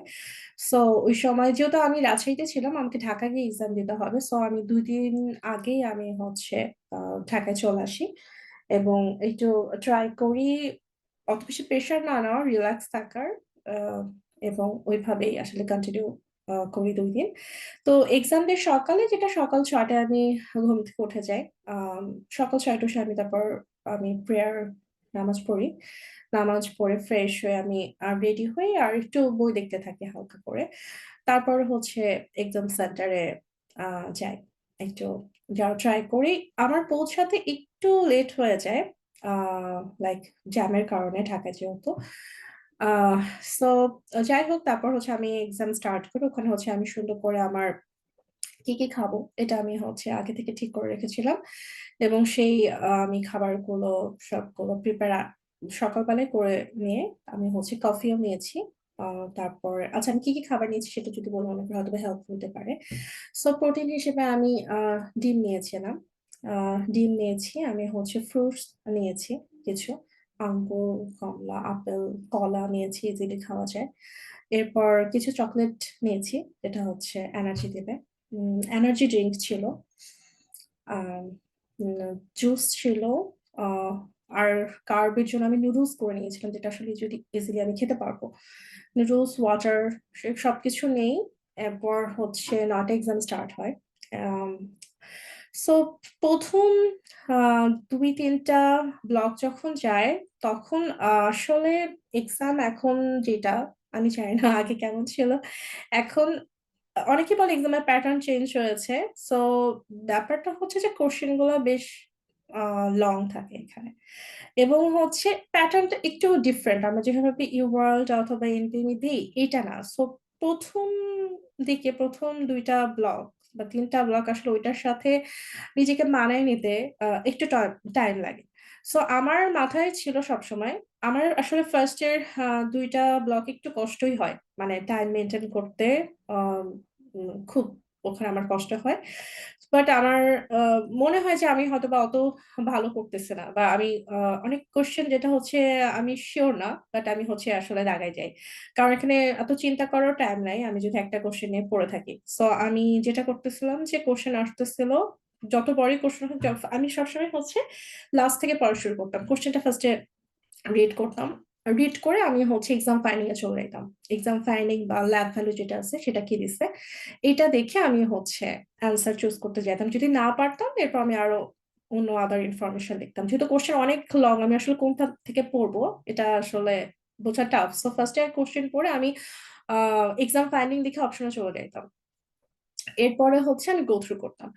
তো প্রথম এরকম 2-3টা ব্লক আমার কাছে কোশ্চেন গুলো আসলে অনেক বড় লাগতেছিল, অনেক ভেগ লাগতেছিল, কিছু কিছু সময় আসলে কি জানতে চাচ্ছে বুঝতে পারছিলাম না। আর কখনো কখনো কোশ্চেনে দেখা যাচ্ছে আমি সবকিছু তো কমন পড়বে না, যেটা আমরা সবকিছু পড়ি, এটার বাইরেও কিছু কোশ্চেন থাকে, হুইচ ইজ ভেরি নর্মাল, আমি জানতাম এরকম হবে। তো ফার্স্টে 3টা ব্লক এরকম যায়, কিন্তু আমি হচ্ছে আসলে মাথায় রাখছিলাম যে এটা হচ্ছে সেভেন্থ ব্লক আছে, এখানে হচ্ছে 7টা ব্লক আছে। আমার যদি একটা ব্লক খারাপ হয়, 2টা ব্লক খারাপ হয়, আসলে আমাকে সারাটা দিন এক্সাম দিতে হবে, এবং ওভারঅল যদি আমি মোটামুটি এক্সাম দিতে পারি, ইনশাল্লাহ পাস হয়ে যাবে। এটা আসলে আমি একটা ব্লক যখন দিচ্ছিলাম, যেটাই যেমনই হোক, আমার কাছে মনে হচ্ছিল মোটিভেশনটা কি ছিল, কিভাবে আমি 7টা ব্লক দিছি, আমার কাছে মনে হচ্ছিল নেক্সট ব্লকটা আমি একটু বেটার করব, আমি একটু ভালো করব, টাইম ম্যানেজমেন্টটা একটু বেটার করব। এই চিন্তা করে করে আসলে প্রতিটা ব্লক শেষ হচ্ছিল, তারপর প্রতিটা ব্লকের মাঝে আমি ব্রেক নিয়েছি। আম, আসলে প্রথমে ব্রেক টাইম নিয়ে খুব ইয়ে হতো, টেনশন হতো যে আসলে কিভাবে ব্রেক টাইমটা ম্যানেজ করবো, যেহেতু 1 hour fixed break time. But আসলে প্রবলেম হয় না। আমি প্রতিটা ব্রেকেই আসলে কিছু না কিছু একটু খেয়েছি। সত্যি কথা বলতে প্রতিটা ব্রেকে আমি দরকার হলে ফার্স্টের দিকে একটু এনার্জির জন্য একটু আমি কফি খেয়েছি, একটু সকালবেলা আমি আসলে কফি অনেক ইনটেক করি, তো আমি তখন একটু কফি বা কিছু একটু আঙ্গুর খেয়েছি, একটু নুডলস খেয়েছি, প্রতিটা মাঝে আমি কিছু না কিছু খেয়েছি এবং রেস্টরুম ইউজ করেছি একটু ফ্রেশ হয়ে। আবার নেক্সট ব্লগটা আমি খুব ফ্রেশলি স্টার্ট করার ট্রাই করছি। তো এইভাবেই আসলে যখন ফোর্থ ব্লক থেকে স্টার্ট হয়েছে আমার মনে হয় আমার ফর্ম যেটা ছিল ফোর্থ ব্লক থেকে আমার কাছে মনে হচ্ছে যে আচ্ছা এখন আমি আসলে ভালো মতো এক্সামটা এখন বুঝতে পারতেছি এবং তারপর কোশ্চেন গুলো আমার কাছে তখন ইজি লাগে। ফার্স্টের 3টা ব্লকের থেকে লাস্টের 4টা ব্লক আমার কাছে তুলনামূলক ইজি লাগে এবং ওটা অ্যাকচুয়ালি ভালো হয়। ওটা বেটার টাইম ম্যানেজমেন্ট থাকে এবং ওটা আমি মোটামুটি দিয়ে আসি। বাট যেটা এই যে গো থ্রু করাটা আমার কাছে মনে হচ্ছে যে এটাই হচ্ছে মানে চ্যালেঞ্জিং ছিল যে না একটা ব্লগ যদি আমার ফার্স্টে যেমন একটু ধাক্কাও লাগে বাট আসলে স- পুরো এক্সামটার কথা চিন্তা করে ওইভাবে আগানোটা এটা একটা উম, ভালো ব্যাপার ছিল যে আমি নিজে নিজেকে মোটিভেট করতেছি মুখে ফাইন এটা যদি একটু তোমার দেখা যাচ্ছে ফার্স্টে 2-3টা ব্লকে আমি কোশ্চেন মার্ক করছি বাট হয়তো বা আমি রিটার্ন করার টাইম পাই নাই, আমি এগুলো হচ্ছে অ্যান্সার করার টাইম পাই নাই। তো তখন আমি চিন্তা করছি আচ্ছা আমার তো আসলে অনেকগুলা আর কোশ্চেন আসছে, সো আমি ওগুলোতে বেটার করার ট্রাই করবো। এইভাবে আমি হচ্ছে প্রতিটার পরে হচ্ছে ব্রেক নিতাম, ব্রেক নিয়ে আবার স্টার্ট করছি, প্রতিটার পরে আমি ব্রেক নিয়েছি। আর এখানে হচ্ছে একটা কথা বলে নিই যে এক্সাম যখন হচ্ছে আমরা দিই, সো ব্রেক টাইমটা আসে, ব্রেক টাইমের সময় কিন্তু আমাদেরকে হচ্ছে একটা বেল থাকে, বেল প্রেস করতে হয় এবং ওখান থেকে বাহির থেকে ওরা এসে আমাদেরকে হচ্ছে উম, নিয়ে যায় এবং আবার চেক করে ওরা ঢুকায়। সো এখানে একটা টাইম যায়, এটা একটা ভয় লাগতো যাচ্ছে ওরা আমাদেরকে নিয়ে যাবে আবার চেক করে ঢুকাবে, প্রতিবার চেক করলে হয়তো বা অনেক টাইম লাগে, আমি হয়তো বা এরকম প্রপার ব্রেক টাইম পাবো না, বাট না এটা নিয়ে আসলে টেনশন করার কিছু নেই, ব্রেক টাইম ইজিলি ম্যানেজ করা যায়। তো এইটাই ছিল। আর পরীক্ষা দেওয়ার পর আসলে পরীক্ষার পরে টাইমটা আসলে আমার কাছে মনে হয় এটা একটু টেনশনে যায়, কারণ আসলে আমরা তো শিওর না, কারণ কোশ্চেন গুলো তো এমন না যে আমাদের একদম কমন পড়া কি আসে যে এমবিবি থেকে আমরা যেগুলো ঠিক শিখি, যে কনসেপ্ট গুলো থাকে সে হয়তো বা কনসেপ্ট কিছু থাকে বইয়ের ভেতরে আনাচে কানাচে অনেক জায়গা থেকে প্রশ্ন আসে এবং কিছু প্রশ্ন আসে যেটা আমরা আসলে জানি না।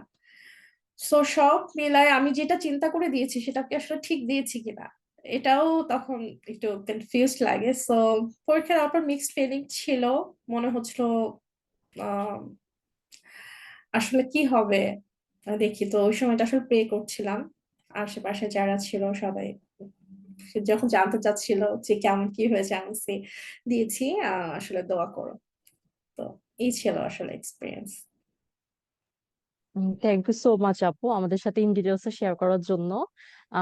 আমার আরেকটা প্রশ্ন আছে যে আপু, আপনি আপনার জার্নি যখন বলছিলেন তখন বলছিলেন যে আপনি প্রথমে ডিসাইডেড ছিলেন না যে কোন দেশে যাবেন। তাহলে আমার প্রশ্নটা হচ্ছে, what made you decide to start preparing for USMLE? Was there any specific moment or person who inspired you? আচ্ছা, এইটার যেটা আছে সেটা হচ্ছে যে আসলে দেশে যখন থাকি তখন হচ্ছে আহ আমার হাজবেন্ড অ্যাকচুয়ালি সে হচ্ছে হায়ার স্টাডিজ এর জন্য চিন্তা করছিল অ্যাপ্লাই করবে, এবং আসলে যখন হয় যে যতক্ষণ না মানুষ ফান্ডিং পায় ততক্ষণ আসলে শিওর করে বলা যায় না যে সে কোথায় যাবে বা কি করবে। সো এটা আসলে আমার দিক থেকে ছিল না, সেটা হচ্ছে সে ফার্স্টে হচ্ছে ইউএসএ যখন তার স্কলারশিপ হয় এবং সে পিএইচডি তে এনরোল হয় তখন আমি বুঝতে পারছি তাহলে আমাকে আসলে এখন ইউএসএ তে আসছে। সো ওই ব্যাপারে তখন আমি চিন্তা করি যে আমি আর কি করতে পারবো। তার আগে আমি অবশ্য অনেক কিছু নিয়েও আমি আসলে আহ, উম, বিভিন্ন দেশের যে লাইসেন্সিং এক্সাম সেগুলো নিয়ে আমি আসলে একটু দেখেছি যে আসলে কোন দেশের লাইসেন্স এক্সাম গুলো কেমন। সো অ্যান্ড ইউএসএমএল এর যখন মোটিভেট করছে যে যখন ইউএসএ তে আসছি, জানি যে ইউএসএ তে এখন আসছি, তখন আমি আসলে আমার ফ্রেন্ডও আছে একটা যে আমার হচ্ছে আমার মেডিকেল লাইফে আমার রুমমেট ছিল, আমার ফ্রেন্ড সেও হচ্ছে ইউএসএমএল দিচ্ছে। তো ওর সাথেও আমি কন্ট্যাক্ট করতাম, কথা বলতাম। ও এখন রেসিডেন্সি করতেছে, so I am so happy for her. So তার সাথে কথা বলতাম সব, তো এই ব্যাপারে আসলে মোটিভেট করছে যে যখন ইউএসএ তে আসছি তারপরে আমি আসলে এখানে আমি নিজে থেকে ইউএসএ বলে চুজ করি নাই এটা বলতে অ্যান্সার আসলে এটাই যে যখন ইউএসএ আসা হয় তখন আমি বলছি যে আচ্ছা আমি এখন আমাকে এই দিকে ক্যারিয়ার করতে হবে। সো এখন দুইটা হয়ে আছে, একটা হচ্ছে আমি মাস্টার্স পিএইচডি তে যাবো অথবা আমি ইউএসডব্লিউতে যাব। সো আমি আসলে যখন আইসিডিআরবিতে জব করতাম প্রজেক্ট রিসার্চ ফিজিশিয়ান হিসেবে, আমি যেহেতু ওই জায়গাটা আমার দেখা, অনেকে যেটা হয় যে অনেকে বলে যে রিসার্চের দিকে আসলে কেমন হবে আমি জানি না বা ইন্টারেস্ট ফিল করে না। সো আমি আসলে যেহেতু ওই ফিল্ডে ছিলাম, আমার আসলে ওই লাইফটা ওই ক্যারিয়ারটাও বেশ ভালো লেগেছে। আমি হচ্ছে খুব এনজয় করেছি আমি যখন কাজ করেছি রিসার্চ, আমি ক্লিনিক্যাল ট্রায়াল রান করেছি বাংলাদেশে। সো এটা আসলে খুবই ভালো একটা এক্সপিরিয়েন্স আমার। সো আমি এই জন্য আসলে দুইটাই চিন্তা করতেছিলাম। আবার তো ক্লিনিক্যাল যেহেতু আমি আসলে আমি যখন আসি ইউএসএ আসবো তার কিছু মাস আগে আমার বাবা খুব আহ, ভয়াবহ একটা রোড ট্রাফিক অ্যাক্সিডেন্ট হয় আপুর, এবং আপু দেখা যাচ্ছে 1 মাস আইসিইউতে ছিলেন, বাট তারপর আসলে ট্রিটমেন্টের পরে আপু সুস্থ হয়ে যান। তো ওই সময়টা আমাকে আবার হিট করে যে আমি আসলে ক্লিনিক্যাল আসলে আমি ক্লিনিক্যালে থাকতে চাই। আমি এই যে আসলে যে ফিলিংসটা, মানে ডক্টরের যে লাইফটা, যে ট্রিটমেন্ট ওয়াইজ সবাই ডক্টররা বিভিন্ন জায়গায় আসলে কন্ট্রিবিউশন তাদের আছে, রিসার্চে ক্লিনিক্যালি দুইটাতেই তারা হচ্ছে ইমেজিং অ্যাকচুয়ালি। বাট এই যে পেশেন্টরা যখন সুস্থ হয় এবং তাদের যে একটা গ্র্যাটিটিউড সেই ডক্টরদের প্রতি, এটা আসলে অন্য লেভেলের। সো তখন আমি আবার চিন্তা করি যে না, আমি আসলে ক্লিনিক্যাল ব্যাক করব। তখন থেকে আমি আসলে আমি জিআরই টোফেল প্রিপারেশন নিয়েছিলাম, বাট আমি তখন ইউসেমি সম্পর্কে সার্চ করা ট্রাই করি যে আসলে কিভাবে আমি আসলে এই পথে উম, আগাতে পারি, কি কি করতে হবে। তো তারপরে তো আসলে আমি স্টার্ট করি জার্নিটা। থ্যাংক ইউ সো মাচ আপু, আপনি আসলে এত চ্যালেঞ্জেস এর মাধ্যমে চ্যালেঞ্জেস এর পরেও এত সুন্দর করে আপনার স্টেপ ওয়ানটা কমপ্লিট করেছেন, এটা আসলে অনেক বেশি ইন্সপায়ারিং। সো আমার আপাতত আমার আর কোনো প্রশ্ন নেই। এখন আমি আমার বাকি কো মডারেটরদের রিকোয়েস্ট করব যে আপনারা feel free feel very comfortable, এবং আপনারা আপনাদের যত প্রশ্ন আছে আপনারা এখন করতে পারেন। অ্যাকচুয়ালি আপু আমার একটা প্রশ্ন আছে। আমি জানতে চাচ্ছি আপু, যেহেতু আপনি মোটামুটি সময় নিয়ে স্টেপ ওয়ান প্রিপারেশন নিয়েছিলেন, সময় কি আপু আপনি আপনার ফার্স্ট এডিশন গুলো আপডেট করতেন পড়ার সাথে সাথে, হয়তো 22 পড়ছেন, তারপর কি আবার 23 এডিশন পড়ছেন বা 24 এডিশন পড়ছেন, নাকি 22 এডিশনের সাথে আপনি আসলে কন্টিনিউ করে গেছেন? না, আমি আসলে হচ্ছে 22 এডিশনটা যেটা পড়েছি, হ্যাঁ ফার্স্টে, ওইটার সাথে হচ্ছে যখন আপডেটটা আসতো আমি ওটা হচ্ছে সফট কপিটা ওখান থেকে পড়তাম। আমি যেহেতু আমার বইয়ের সব আমি নোটস নিয়েছি, ইউনিভার্সাল নোটস করা, ভাইয়ার লেকচারের নোটও আমি অ্যাকচুয়ালি আমার ফার্স্ট ইয়ারে ইনক্লুড করে ফেলছি। সো ওই বইটা তখন আমার আসলে পড়তেই হবে, এবং লাস্ট পর্যন্ত ওটা হয়তো বা আমি স্টেপ 2 বা স্টেপ 3 যদি দিই তখন হয়তো ওই বইটাই আমি পড়বো, ওটা আমার মেইন থাকবে। কিন্তু আমি অন্য এডিশন গুলাও আমি যখন হচ্ছে রিড করতাম তখন আমি অন্য আদার কি হচ্ছে অ্যাড হয়েছে ইনফরমেশন সেটা আমি নিউ এডিশন করে দেখে নিতাম। আর আর হোয়াট অ্যাবাউট দ্য ক্লাসেস আপু? স্যার তো ইউজুয়ালি যখন ক্লাস নেয় স্যার আপডেট করে করে নোট দেয়, আপনি কি স্যারের লাইভ ক্লাসগুলো আবার অ্যাটেন্ড করছেন, নাকি জাস্ট পুরোনো ক্লাসে যে নোট সেগুলোই কন্টিনিউ করছেন, বা নতুন নোটের সাথে গেছেন আবার? আচ্ছা, ভাইয়ার হ্যাঁ ভাইয়ার ক্লাসের ব্যাপারে এখন একটু বলবো। ভাইয়ার আসলে ক্লাস গুলা ভাইয়া হচ্ছে লাইভ নিতেন এবং সেটার রেকর্ডিংও আমাদের দিয়ে দিতেন আমরা যদি পরে দেখতে চাই। সো ওই এবং ক্লাসের হচ্ছে নোটস তো দিতেন, এবং যখন আমরা নোট ওইটা আগের নোট যেটা থাকতো আগের ব্যাচে সেটা ভাই আপডেট করে আবার নতুন করে দিতেন।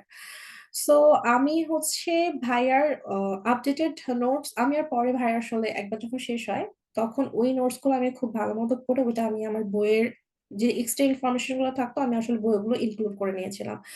আসলে এর পরে আর আমার আপডেটেড নোটস ওইভাবে দেখার সুযোগ হয় নাই, কারণ আসলে আমাকে অনেক কিছু নিয়ে জাগল করতে হচ্ছিল বেবি দেখে। সো আবার আমি আপডেটেড নোটস পড়বো সেটা আসলে আমার সুযোগ হয় নাই। আর একটা ভালো কোশ্চেন করেছো যে ভাইয়ার স্টেপ 1 ব্যাচে আমি আবার মানে ক্লাস কন্টিনিউ করেছি, এটা কোশ্চেন ছিল আই থিঙ্ক। ইয়াস, আমার মনে হয় যে আমি হচ্ছে আবার স্টেপ 1 ব্যাচে কন্টিনিউ করি নাই আমি, যেটা আসলে, কিন্তু আমার মনে হয় আমি যদি করতাম আমি হয়তো এক্সামটা আরো আগে দিতে পারতাম। আমার কাছে তখন মনে হইতো যে আচ্ছা ভাইয়া তো এখন আবার মানে সবাইকে সময় নিয়ে পড়াবে, আমি তখন আসলে তাড়াতাড়ি এক্সাম দিতে চাই, আমি মনে হয় এত সময় পাবো না প্রতিটা সিস্টেম এভাবে দেখার জন্য, আমি তাড়াতাড়ি করতে থাকি। কিন্তু আসলে এটা হয় না আমার কাছে। পরে মনে হয়েছে যে যতই আমি তাড়াতাড়ি করতে চাই, দিতে চাই, কিন্তু অনেক সিচুয়েশনের কারণে ওভাবে হয় না। বাট আমি যদি ভাইয়ের ব্যাচে থাকতাম আমার মনে হয় যে তখন ভাইয়ের যে লাইভ ক্লাসে একটা সুবিধা, যখন আমরা হচ্ছে বই পড়ি সেটা যতটা না মাথায় থাকে, যখন লাইভ ক্লাস হয় সেই জিনিসটা ডিসকাস করে সেটা হচ্ছে অনেক ভালো মনে থাকে। সো আমার যে ফার্স্ট এনবিএমই আমার স্ট্রাগল হচ্ছিল, আমার হচ্ছে মার্কস কম ছিল। আমার এখন মনে হয় আমি যদি ওই সময়টাই যখন পড়া স্টার্ট করে আবার ভাইয়ার সাথে আমি ভাইয়ার ব্যাচে এনরোল হইতাম, সো ফার্স্ট টাইম আমি যেমন মোটিভেটেড ছিলাম, এনার্জেটিক ছিলাম এবং ভালোভাবে পড়তাম, ভালো লেগে পড়তাম, ওইভাবে শেষ করেছিলাম। আমার তাহলে সেকেন্ড টাইমটা আমার নিজের একাকার যে আমি ডিপ্রেশন নিয়ে, মন খারাপ নিয়ে যেভাবে নিজেকে চালাইতেছে, কষ্ট করছে, ওইটা হয়তো বা হইতো না। তখন আমি আরো দেখতাম যে সবাই পড়তেছে, এবং ভাইয়া আসলে এক্সাম ব্যাচে ভাই এক্সামও নিত। সো ওইটা অনেক হেল্প হইতো, যেমন ভাইয়া দেখা যায় 2টা সিস্টেম বা 3টা সিস্টেম পড়াইছেন, ওইটার একটা এক্সাম নিতেন যেটা হচ্ছে ইওয়ার্ল্ড এর কোশ্চেন। ভাইয়া বলতো তোমরা ইওয়ার্ল্ড সব কোশ্চেন করবা, আমার এখান থেকে দিব, বা কিছুটা এক্সট্রা দেব, কিছু চ্যালেঞ্জেসও রাখতো যে তারপর উনি এক্সাম নিত। সো দেখা যাচ্ছে খুব ভালো মতো করে পড়তে হইতো, যেহেতু তখন একটা এক্সাম, একটা ফিলিং হতো যে আমার এক্সাম হবে, তখন ওই 2টি চ্যাপ্টার খুব ভালো মতো পরিবার করে দেওয়া হইতো। তো আমার মনে হয় যে কেউ যদি এমন থাকে স্ট্রাগল করে যে একবার তার গ্যাপ হয়েছে, সে আবার ট্র্যাকে ফিরতে চায়, এক্সাম দিতে চায়, আমার মনে হয় যে আবার সে যদি স্টেপ অন ব্যাচ করে, সে আবার আসলে এনরোল হইতে পারে। ভাইয়া এই অপরচুনিটি আমাকে বলেছিলেন এবং আমাকে দিয়েছিলেন যে সমাপ্তি, তোমার আবার স্টার্ট করেছো, তোমার যদি প্রবলেম হয় তুমি কিন্তু আমার স্টেপ অন ব্যাচে অ্যাড হইতে পারো। আমি তখন আসলে আমি ভাবছি যে আচ্ছা আমি মনে হয় আরো তাড়াতাড়ি শেষ করে ফেলবো, যতদিন তোমার স্টেপ অন ব্যাচ হয় ততদিন মনে হয় আমার ক্লাস করা লাগবে না। বাট আসলে হয় নাই। বাট আমি গ্ল্যাড যে ভাই আমাকে মনে রাখছেন, এবং গ্রেটফুল রিয়েলি যে ভাই আমাকে নির্দিষ্ট সময়ে যে গাইডলাইনটা দিয়েছেন, এটা আসলে অনেক হেল্প করছে। এবং ভাইয়ের ক্লাসগুলো আসলে অ্যামেজিং, কারণ এখানে সুবিধা হচ্ছে ভাইয়ের ক্লাস একটু বলি, কারণ ভাইয়া নিজেই সবগুলো ক্লাস দেয়। হ্যাঁ, উনি এবং যখন একজন অ্যাটেন্ডিং ফিজিশিয়ান ভাইয়া, এখানকার ডক্টর, এবং সে নিজেই সবগুলো ক্লাস নিচ্ছেন, এবং সবগুলো কনসেপ্ট সুন্দর করে বুঝাই দিচ্ছেন।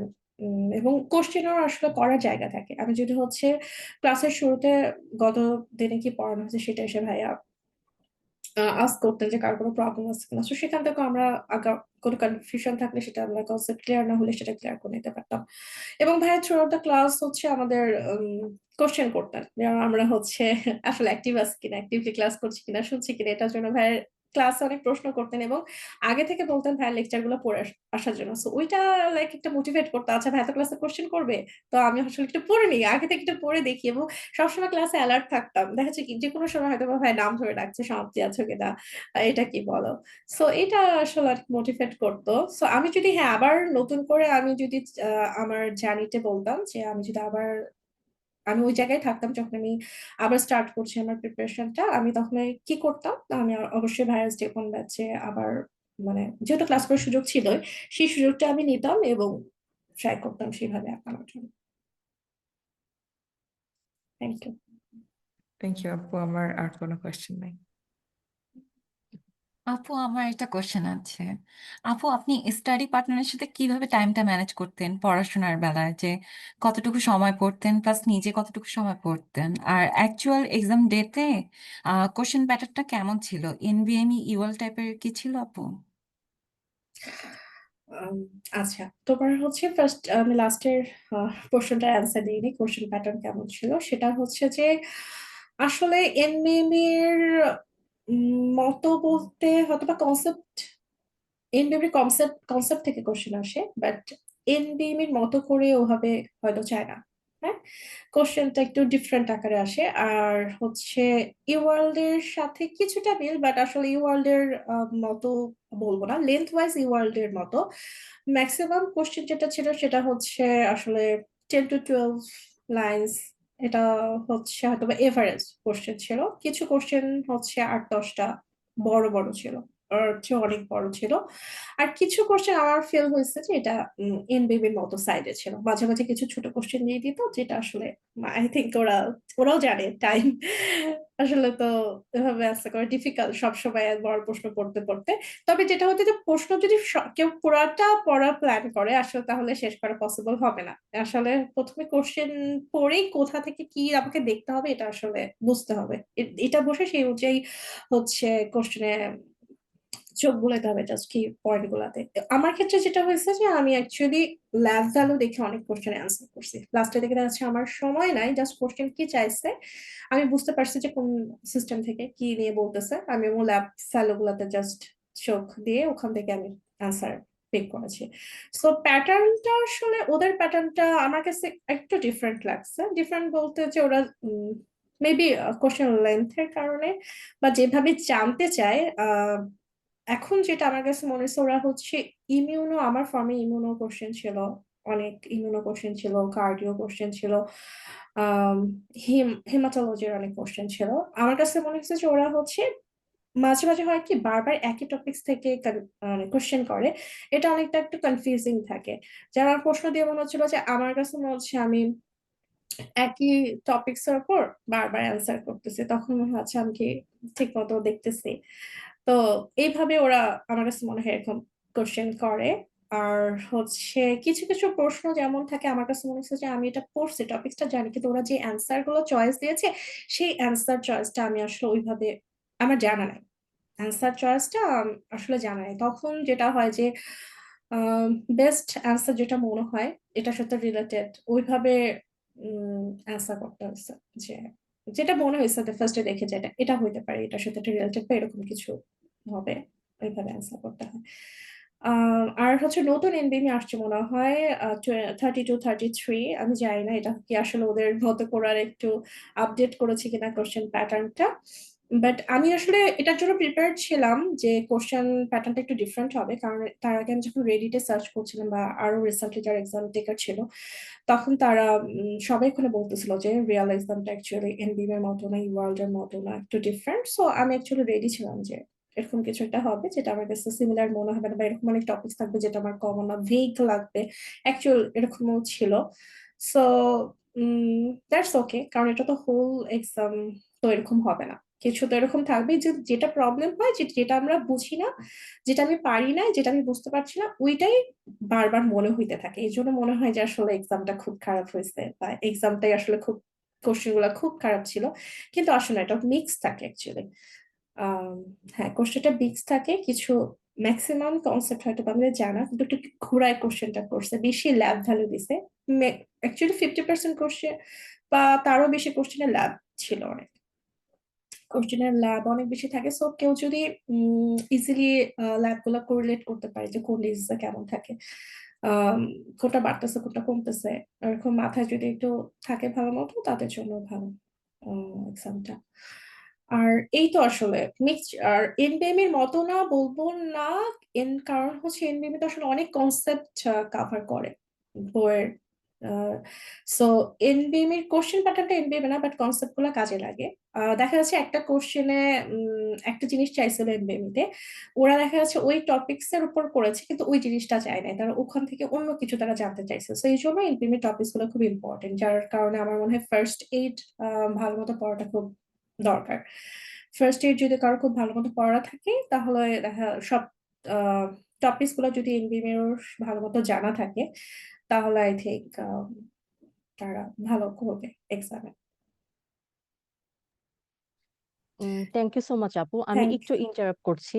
আচ্ছা, ইতোমধ্যে আমাদের ফেসবুকে দুটো প্রশ্ন এসেছে আমাদের সমাপ্তি আপুর জন্য। প্রথম প্রশ্নটা হচ্ছে উনি প্রথম প্রশ্নটা করেছেন ডক্টর ফারজানা ঝুমি আপু। উনি লিখেছেন যে আপু আপনার সেশন কত, আর আপনি কি এখন ইউএসএ তেই আছেন? এবং দ্বিতীয় প্রশ্নটা করেছে শাহিদা ইভানা। উনি বলেছেন যে আপু আপনার ইয়ার অফ গ্রাজুয়েশনটা মেনশন করবেন প্লিজ। আচ্ছা, থ্যাংক ইউ। আমার হচ্ছে ফার্স্ট যেটা কোশ্চেন ছিল যে আমার হচ্ছে সেশন কত, সেশন হচ্ছে আমার 2010-2011 সেশন। আর ওটার কোশ্চেনের সাথে যেটা আমার ইয়ার অফ গ্রাজুয়েশন আসলে 2016-তে পাশ করি, সো সেই অনুযায়ী আমার ইয়ার অফ গ্রাজুয়েশন তো আসলে এখন অনেকই হয়ে গেছে, 9 to 10 years। ধন্যবাদ আপু উত্তর দেওয়ার জন্য। আর আমি একটা এখন প্রশ্ন আমাদের ছিল মনে সম্পাদিত হয় যে আমি হ্যাঁ আমি এখন ইউএসএ তে আছি। আমি এক্সাম দিয়ে আবার বাংলাদেশ থেকে আবার ইউএসএ তে ব্যাক করি।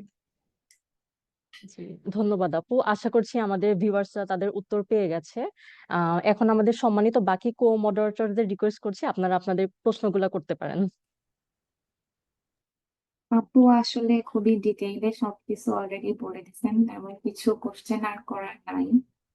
তারপরেও যদি বলি, ধরেন যারা অনেকদিন আটকে আছে একই জায়গা থেকে উঠতে পারতেছে না, বা স্টেপ 1 পরীক্ষাটা প্রোক্রাস্টিনেট করতে করতে অনেকটা লেট হয়ে গেছে, তো আপনি তাদের জন্য লাস্ট কি অ্যাডভাইস দিবেন? থ্যাংক ইউ নিঝুম তোমার কোশ্চেনের জন্য। আহ, আমি এটাকে অ্যাড্রেস করতে চাই আসলে, কারণ এরকম অনেকেই আছে যারা আসলে স্টেপ 1 একবার পড়েছে, ভাবছে দিয়ে দিবে, বাট দেওয়া হয়নি কোনো কারণেই হোক, ফ্যামিলি ইস্যুস, অনেক কারণেই হইতে পারে। আসলে লাইফের মানুষের লাইফ তো স্মুথ যায় না, আমরা চিন্তা করি একটা হচ্ছে কি ইজি একটা রোড সিম্পল, বাট এটা আসলে না, মাঝে অনেক ডিস্ট্রাকশন থাকবে, অনেক ইস্যুস আসবে, বাট গ্যাপ হইলেও আবার স্টার্ট করতে হবে।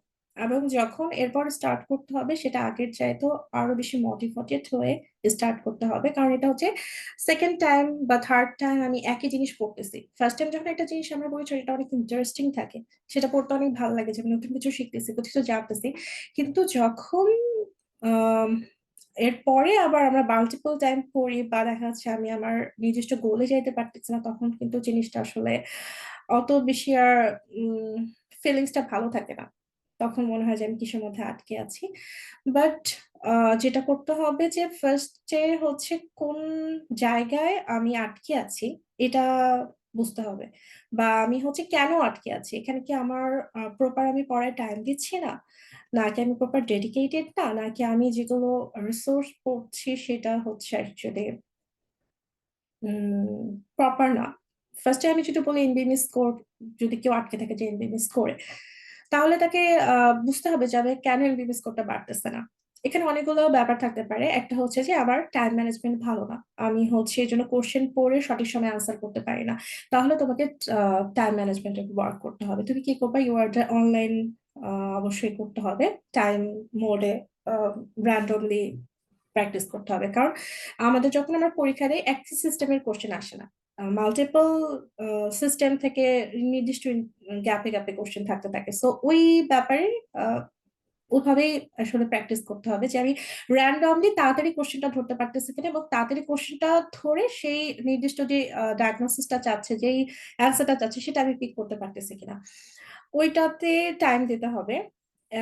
এবং হচ্ছে আসলে চিন্তা করতে হবে যে ওকে আমাকে হচ্ছে বেটার প্রিপারেশন করতে হবে। জাস্ট এক্সামে আমি বসবো, এক্সামটা দিব, কবে দিব এইটা চিন্তা না করে, ওকে আমি স্টাক হয়েছি, বাট আমি আসলে প্রিপারেশনটা বেটার করবো, আমি এখন কিভাবে প্রিপারেশনটা বেটার করতে চাই, কিভাবে প্রিপারেশনটা বেটার করতে পারবো, এই ব্যাপারে অ্যাকচুয়ালি আমাকে রিপিটেড রিভিশন দিতে হবে কিনা, আমাকে কি আচ্ছা নিজে নিজে পারতেছি না, তাহলে কি আমার কোনো হেল্প দরকার, আমি কোনো পার্টনার কে রিচ করবো কিনা, আচ্ছা এখানে তো অনেকজন মেন্টর আছে, আচ্ছা আমি তাদেরকে একটু রিচ আউট করি, তারা আসলে হেল্প করতে পারে কিনা।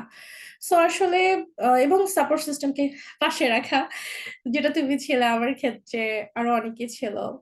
সো তাদেরকে রিচ আউট করা যখন খারাপ লাগবে, আমার মনে হয় এটা খুবই ইম্পর্টেন্ট। আমাদের পাশে সাপোর্ট সিস্টেম যদি স্ট্রং না থাকে, তাহলে এই জার্নিটা আসলে আরো অনেক বেশি কঠিন হয়ে যায়। যদি স্টাডি পার্টনার থাকে যার সাথে রেগুলার পড়া যায়, এটা আমার মনে হয় এইটা ভালো, যেটা হচ্ছে ডিপ্রেশনটা আসে না, কারণ দুজনেই একটা নির্দিষ্ট গোলে আমরা আগাইতে থাকি।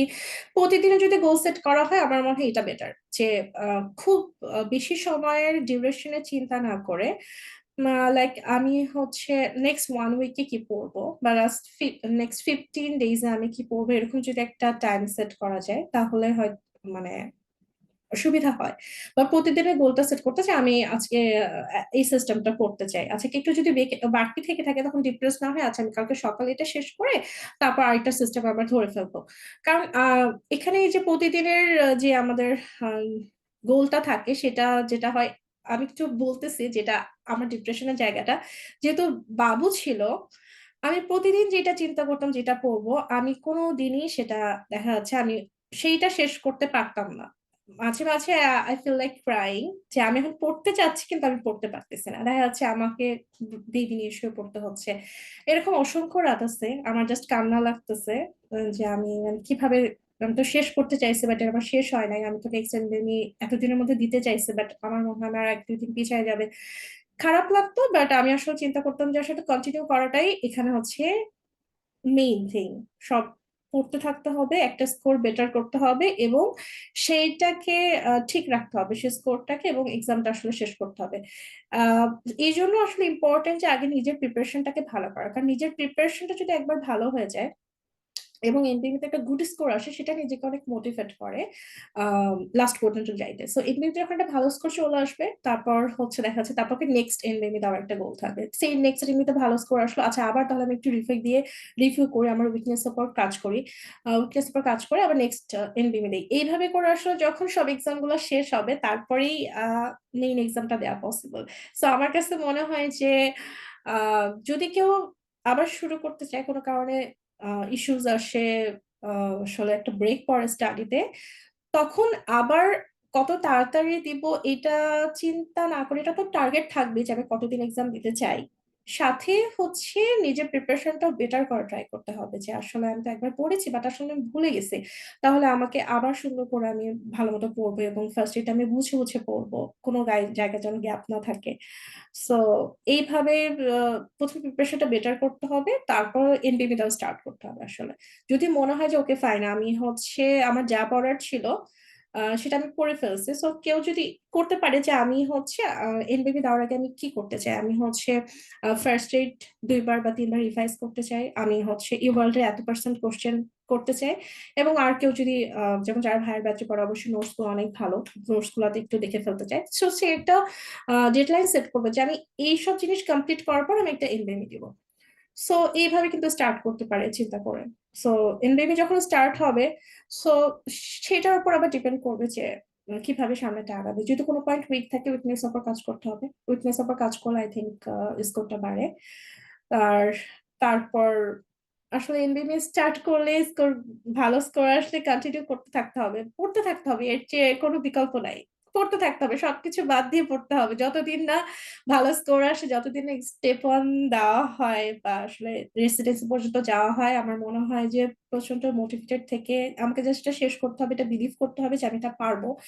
আসলে আমি যদি পারি, আমার কাছে মনে হয় সবাই পারবে, কারণ আমি বেবি নিয়ে পড়তে যতটুকু আমি কনসেন্ট্রেশন দিতে পেরেছি বা যতটুকু সময় আমি ইনভলভ করতে পেরেছি, আমার মনে হয় যে আমি যদি পারি তাহলে আসলে সবাই পারবে ইনশাল্লাহ, যদি মোটিভেটেড থাকে, ডেডিকেটেড থাকে, জাস্ট পড়তে থাকতে হবে, সবকিছু বাদ দিয়ে পড়তে হবে। আমার কাছে মনে হয় যে আমি লাস্ট 1 ইয়ারে আমি কিছুই করি নাই, আমি দেশে আছি কিন্তু আমি কোথাও ঘুরতে যাই নাই, দাওয়াত খাই নাই, শপিং করি নাই, রেস্টুরেন্টেও যাই নাই, আমি জাস্ট যেটাই পারছি, আসলে আমার পড়ার টাইমটা লিমিটেড থাকতো, বাবুকে টেক কেয়ার করতে হইতো, সো আসলে যতটুকু টাইম পাইছে আমি পড়া ট্রাই করছি, আমার উইকনেস এর উপর কাজ করা ট্রাই করছি, আমি চাইছি যে আমার একটা বেটার প্রিপারেশন থাকবে, আমি চাইনি আমি জাস্ট এক্সামে বসে যাব, আমি শুধু বসে যেতে চাইলে হয়তো বা আমি আরো 1 ইয়ার আগেই বসে যাইতে পারতাম, বাট আমি আসলে চাইছি আমার প্রিপারেশনটা ভালো থাকুক এবং কনফিডেন্সের সাথে আমি এক্সামটা দেই।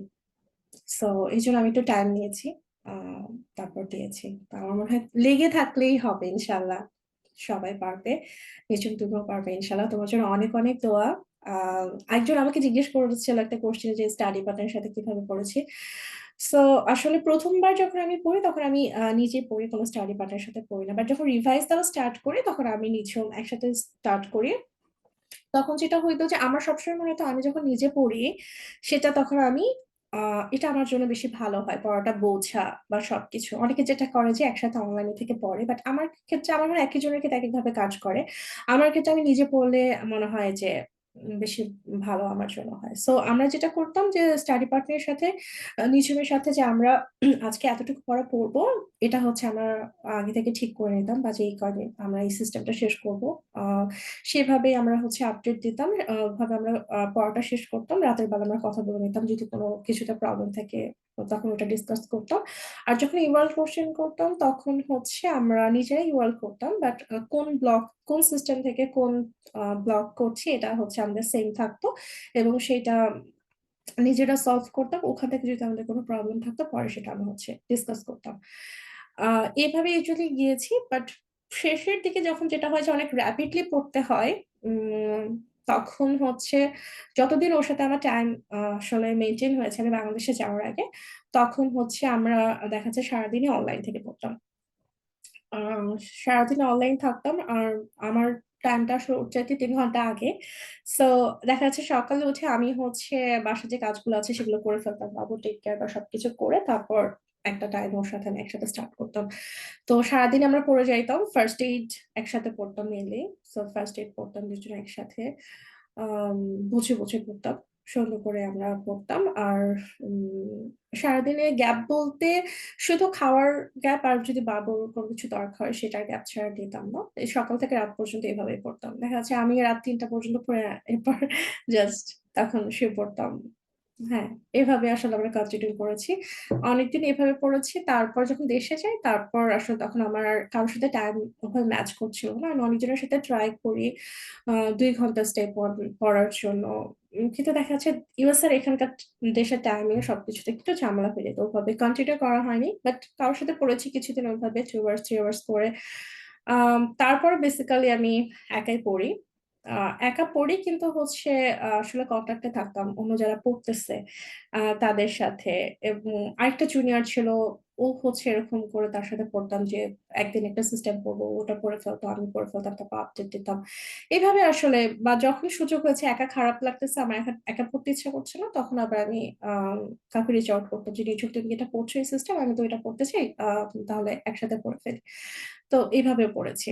আসলে যখন যেটা ওয়ার্ক করছে, যেটা আসলে বেস্ট মনে হয়েছে, যেটা এটা করলে ভালো হবে, সেভাবে পড়েছি। থ্যাংক ইউ আপু। আমরা আমাদের ফেসবুক থেকে আরেকটা কোশ্চেন পিক করে নিচ্ছি। যিনি প্রশ্নটা করেছেন ওনার নাম হচ্ছে শাহিদা আলম ইভানা। উনি লিখেছেন যে আপু, আমার session 8-9, so can I go for it? আহ এটা আসলে উম এটা আসলে ডিপেন্ড, অবশ্যই যে কেউ হচ্ছে যে সেশনই হোক, সে যদি মনে করে সে একটা তার গোল সেট করে এবং সেটাতে মোটিভেটেড থাকে, সেটা সে অ্যাচিভ করতে চায়, সেটা যে কোনো বয়সে যে কোনো সময় সে সেটা করতে পারে। সো ইয়েস, সেই দিক থেকে বলতে গেলে you should definitely go for it. এরপরের ব্যাপারটা হচ্ছে ডিপেন্ড করবে যে আসলে কতটুকু চ্যালেঞ্জ আমি নিতে পারবো, পারিপার্শ্বিক অবস্থা কেমন, আমার সাপোর্ট সিস্টেম কেমন, আমি আসলে দেশে আছি নাকি আমি এখন আসলে ইউএসএ তে আছি, সবকিছুর উপর ডিপেন্ড করবে। বাট সেশন ওয়াইজ যদি বলতে হয়, আমি নিজেই তো এখন আসলে ওল্ড গ্রাজুয়েট, সো আমি তো নিজেই কন্টিনিউ করতেছি। সো সেই যদি ইয়ার অফ গ্রাজুয়েশনের কথা বলা হয়, তাহলে আই থিঙ্ক এখানে আসলে শুধু ইয়ার অফ গ্রাজুয়েশন একটা ফ্যাক্টর না, কারণ আমরা যারা দেরিতেই স্টার্ট করি তারা কি করবো, অনেকে আসলে ফ্রেশ গ্রাজুয়েট, দেখা যাচ্ছে 2024-এই সে গ্রাজুয়েট হয়েছে, এখন সে স্টার্ট করলো। বাট তার ক্ষেত্রে চেষ্টা স্মুথ হতে পারে, কিন্তু আমি যখন স্টার্ট করেছি তখন অলরেডি আমার ইয়ার অফ গ্রাজুয়েশন বেড়ে গেছে। আমি পাশ করেছি 2016-তে, আমি স্টার্ট করেছি 2021-এর শেষে, বলবো 2022-এ অলমোস্ট। সো আমি তো পরে স্টার্ট করেছি, সো আমার জন্য কি এটা dead end? No, dead end না, কারণ আমি দেখেছি এরকম অনেকেই আছে যারা হচ্ছে ইয়ার অফ গ্রাজুয়েশন বেশি ছিল তারপর ম্যাচ করেছে। So they are actually an inspiration to আস।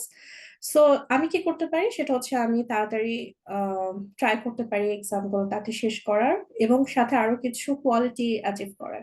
যেহেতু ইয়ার অফ গ্রাজুয়েশন বেশি, তাহলে আমাকে নিশ্চয়ই আরো অন্য জায়গায় ওয়ার্ক করতে হবে আমার সিভিটাকে বেটার করার জন্য। মেবি আমি আমার রিসার্চ এক্সপিরিয়েন্স বেটার করতে পারি, সে আমি হচ্ছে কিছু পেপার পাবলিশ করতে পারি যেটা আমার সিভিকে একটা নিউ লুক দেবে, আর একটু আম, যেটা একটা ফ্রেশ গ্রাজুয়েটের থেকে আমি নিজে আর কি কি এক্সট্রা করে আমার সিভিটাকে বেটার করতে পারি, সেটাতে আসলে ওয়ার্ক করতে হবে। ওয়ার্ক করার জায়গাও আছে, রিসার্চ একটা ভালো অপরচুনিটি, বিভিন্ন ভলেন্টারিং অপরচুনিটি আছে।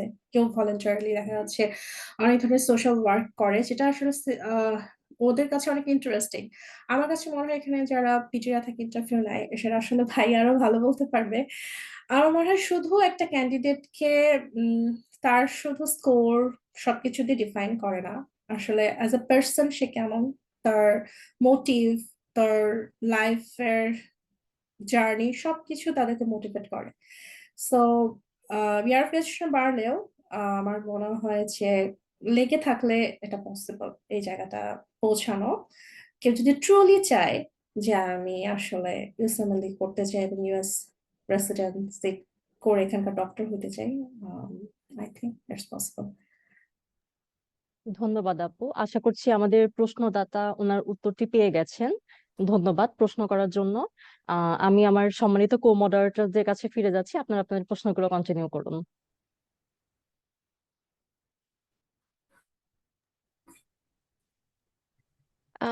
High, sorry. Okay, I think আরেকজন প্রশ্ন করছিল। আপনি ইউ গো হেড আপু। না আপু, আপনি করেন, সমস্যা নেই। Okay. Shamapti Apu, আপনার কাছে একটা question. From my experience, I was very nervous, very anxious before my exam, and আমার মনে আছে আমার exam night মানে আমার like the night before my exam, I couldn't sleep the whole night. I only slept only for 4 hours. So, what was your strategy to like um, prevent this kind of anxiety and stress before your exam? And I have another question. আমি একসাথে বলে দিই.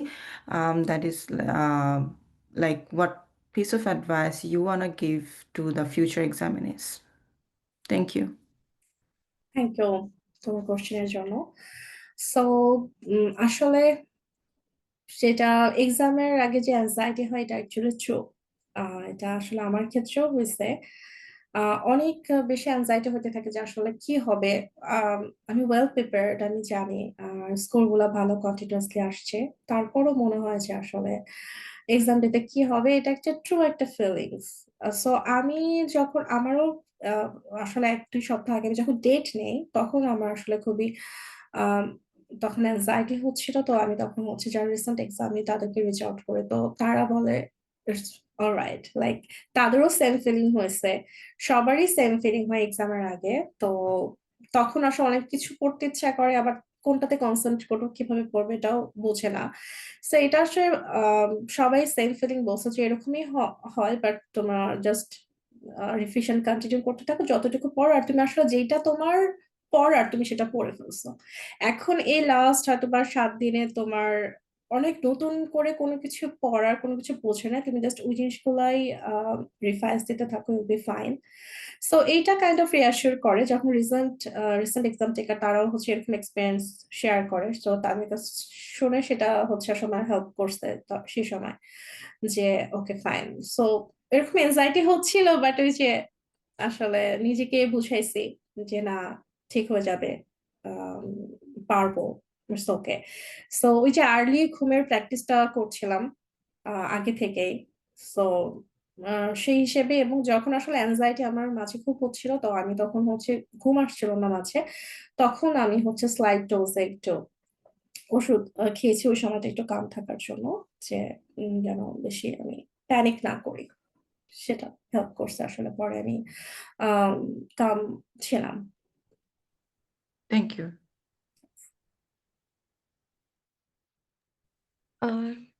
Thank you সমাপ্তি আপু, আপনি অনেক সুন্দর করে সবকিছু বলেছেন। আসলে সব আপুদের কোশ্চেন গুলাতেও আমাদের অনেক কোশ্চেন অ্যান্সার পেয়ে গেছি আমরা। তো আমার যেটা জানার ইচ্ছা ছিল, যেহেতু আপনার মতো সিচুয়েশনে আমাদের আরো অনেকেই আছি যাদের হচ্ছে বেবি আছে এবং হচ্ছে সমস্ত কিছু টাইম ম্যানেজ করে পড়তে হয়। তো আপু, আপনি, আমার কোশ্চেনটা ছিল এরকম যে ডেইলি আপনি কতটুকু সময় দিতেন স্টাডির জন্য, মানে সব কাজ বাদ দিয়ে আর কি। আচ্ছা।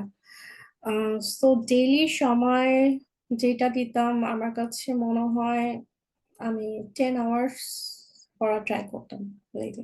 মানে কাজ বলতে সবকিছু আমি মিনিমাম করা ট্রাই করছি, যেহেতু বাবু আছে ওকে আমার আসলে ফার্স্ট প্রায়োরিটি, ওকে আমার দেখতে হবে। সো ওর টেক কেয়ারের জন্য যেটুকু সময় লাগে, আম, মানে ওদের তো দেখা যাচ্ছে নির্দিষ্ট গ্যাপে খাওয়াতে হয়, গোসল বা যেগুলো ঘুম পাড়ানো যেগুলো থাকে এই কাজগুলা। সো আমি তো জানতাম যে আমরা স্কেজুল কখন কি করবে, আমার কখন ওকে টাইম দিতে হবে। সো সেই অনুযায়ী আমি যেটা হতো যে সকালে যে বাসার কাজটা থাকতো সেটা আমি করে ফেলতাম।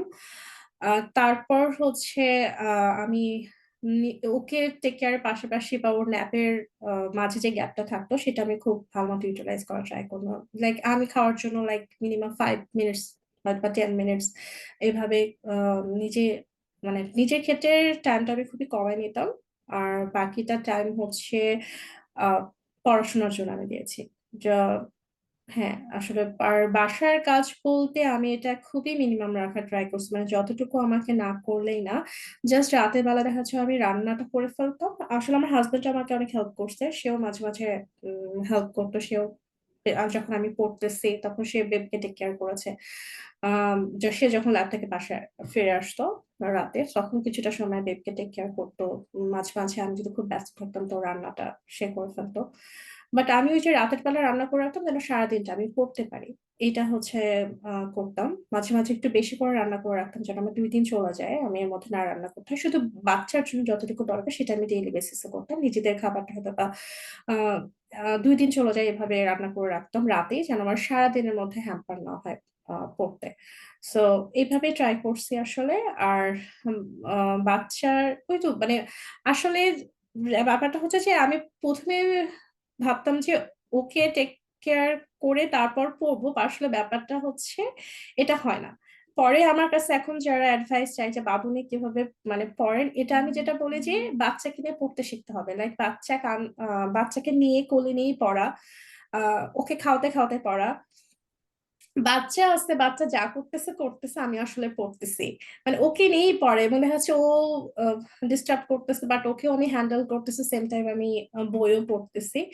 এইভাবেই আসলে করতে হয়। না হলে আসলে হয় না। যে ও ঘুমায়ে যাবে তারপর শুধু আমি পড়বো এটা চিন্তা করলে আসলে হয় না। কারণ ইউসুফের পড়াটা অনেক ফাস্ট। আর আমরা যদি হচ্ছে নির্দিষ্ট একটা অ্যামাউন্ট এর পড়া না মানে পড়াশোনার টাইমটা না দিতে পারি তাহলে আসলে নির্দিষ্ট সময় শেষ হয় না। তখন এনবিএম গুলা দেওয়া, কভার করা অনেক টাইম লেগে যায় এবং ওইটাতে আসলে হেল্প হয় না। আমি যখন অনেক টাইম নিয়ে একটা জিনিস পড়তেছি সেটা না করে যদি আমি আম রিভাইজ এর টাইমটা তখন যদি আরেকটু তাড়াতাড়ি করে দিয়ে শেষ করে এটা বেটার হয় আসলে। মানে যতই লং হয় জার্নিটা ডিপ্রেশন তত বাড়তে থাকে। সো অ্যাকচুয়াল স্ট্র্যাটেজি হচ্ছে আমি এখন আমার যতটুকু টাইম দেওয়া পসিবল সবকিছু দিয়ে আমি এটা যদি টাইমটা কমাইতে পারি তখন স্ট্রাগলটা কম হবে, তাড়াতাড়ি জার্নিটা শেষ হবে।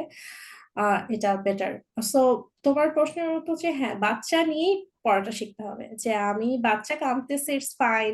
বাচ্চা এখন একটু অসুস্থ।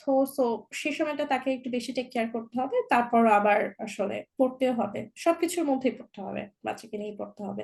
সো বাচ্চাও একটা ব্লেসিং। দেখা যাচ্ছে মাঝে, মাঝে যখন ডিপ্রেশন থাকে আসলে তখন বাচ্চাদের কথা চিন্তা করলে ওদেরকে দেখলেও ভালো লাগে। সো এটা আসলে ওরা একটা টনিকের মতো কাজ করে। মুড ভালো করে দিতে পারে। সো বেবি থাকা একটা ব্লেসিং। ভাইয়াও সবসময় এটা বলতো। বেবির কথা জিজ্ঞেস করতো যে বেবি কেমন আছে? তো ভাইয়া সবসময় বলতো বেবি থাকে কিন্তু ব্লেসিং এটা। সো দেখবা হয়ে যাবে সবকিছু। সো এটাই। আসলে আর কিছু বলার নাই। কষ্ট হবে এটা ট্রু যে আসলে অনেক কষ্ট হবে নিজের প্রতি আসলে মাঝে, মাঝে মনে হয় যে আর পারতেছি না। বাট তারপর কন্টিনিউ করতে হবে। পড়ে যাইতে হবে।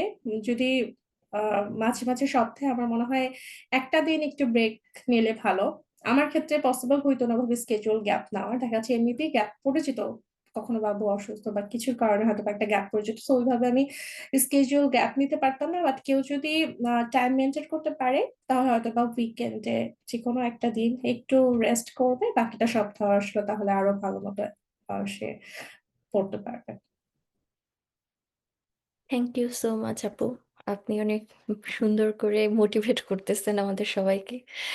আহ এর থ্যাংক জন্য ইউ। ভালো লাগতেছে। Thank you. এখানে আমি একটা জিনিস এড করতে চাই যেটা আসলে বললে না।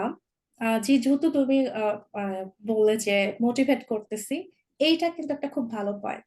লাইক আমি যখন নিজেও ডিপ্রেস ছিলাম তারপরও কিন্তু আমি মানুষকে মোটিভেট করছি। লাইক যারা সেম জার্নিতে আছে আমি এরকম অনেককেই চিনি যে যারা সেম জার্নিতে আছে এরকম স্টাক হয়ে আছে আগাতে পারছে না। সো আমি যেমন আমার আম, খারাপ সময়ে যখন খুব খারাপ লাগতো আমি যেমন মানুষকে রিচ আউট করতাম, তাদের সাথে কথা বলতাম। আমি ট্রাই করতাম যারা আমার মতো পজিশনে আছে তাদেরকে নিয়ে সামনে আগাতে। কখনো আমি অন্যদেরকে আমি কম্পিটিটর হিসেবে দেখি নাই। কারণ শুধুমাত্র একটা স্টেপ অন জার্নি না, এটা আসলে একটা হোল একটা জার্নি রেসিডেন্সি পাওয়া। শুধু একজনকে আমি কম্পিটিটর চিন্তা করলে আমি আগায় গেলাম আরেকজনের সাথে, এটা না।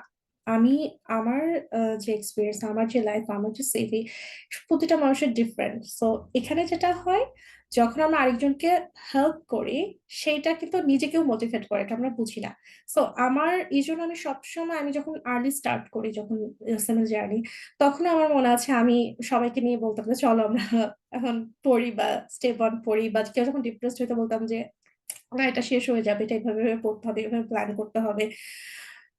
সো এইটা আমার কাছে মনে হয়েছে যে আমাকে হেল্প করছে। এটাতে যেটা হয়েছে যে আমি কিছু ভালো মানুষকে পাইছি যারা আমার জন্য ভালো চিন্তা করে, যারা আসলে চিন্তা করে যে না সমাপ্তি আপু কিছু ভালো, কারণ তারাও হচ্ছে আমার কাছ থেকে হেল্প পাইছে।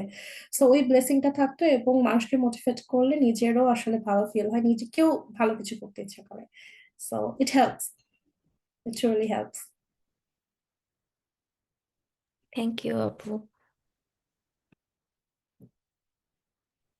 ওকে, আমরা ফেসবুক থেকে আরেকটা প্রশ্ন নিয়ে নিচ্ছি। যিনি প্রশ্ন করেছেন ওনার নাম হচ্ছে জায়শা চৌধুরী। উনি জিজ্ঞেস করেছেন সমাপ্তি আপুকে যে আপু আসসালামু আলাইকুম, একটা স্টেপ হাইয়েস্ট কয়বার দেয়া যায়, এবং কোনো পার্টে যদি ফেল হয় সেটা কি লাস্ট স্টেপের জন্য কিংবা জব পেতে কোনো সমস্যা হয় কিনা? আচ্ছা, এটার হচ্ছে ফার্স্ট, থ্যাংক ইউ কোশ্চেনের জন্য। So step one, I am not sure কতবার দেয়া যায়, বাট আমার মনে হয় 3বার ফেল করলে মেবি, আমি অ্যাকচুয়ালি শিওর না, এটা হয়তো বা ইনফরমেশন ডিটেলস গুলো আর ভালো দিতে পারবে, বাট মেবি 3বার ফেল করার পর একটা মানে প্রবলেম হইতে পারে। আহ, আর হচ্ছে ফেল করলে প্রবলেম কিনা সেটা হচ্ছে যে এখন যেহেতু স্টেপ ওয়ানটা পাশ ফেল হয়ে গেছে, সো আসলে ফেলটা মেবি একটা রেড ফ্ল্যাগ হইতে পারে ফার্স্টে যদি মানে স্টেপ ওয়ানে ফেল আসে। সো আসলে সবাইকে আসলে স্টেপ ওয়ানটা যেহেতু বেসিক, মানে এটাই ফার্স্ট, এবং এটার পড়াশোনা আমি শুনেছি সিকে এবং স্টেপ থ্রিতেও লাগে। সো আসলে এনশিওর করা যে স্টেপ ওয়ানটা আমি আসলে ভালো মতো প্রিপেয়ার হচ্ছে এটার জন্য, এবং যেগুলো রিসোর্স আসলে পড়া যায়, কোনো মেন্টরের যদি হেল্প নেওয়া যায়, যেমন ডিএমএসএল এর ক্লাসগুলো অনেক ভালো। সো কারো যদি আসলে পসিবল হয় ক্লাসে জয়েন করা, তাহলে তার কনসেপ্ট ক্লিয়ার হবে, এবং আসলে একটা ভালো প্রিপারেশন নিতে অ্যাকচুয়ালি হেল্প করবে। আর আসলে ডিএমএসএল তে আই থিঙ্ক স্কলারশিপেরও সুযোগ আছে। সো কেউ যদি সেভাবে ভাইকে রিচ আউট করে, প্রবলেমের কথা বলে, ভাই আসলে বিভিন্ন ভাবে হেল্প করা ট্রাই করে। সো বা যেভাবে হোক অ্যাকচুয়ালি স্টেপ ওয়ানের একটা ভালো প্রিপারেশন নিয়েই তারপর হচ্ছে আসলে আগানো উচিত এখন মনে হয়।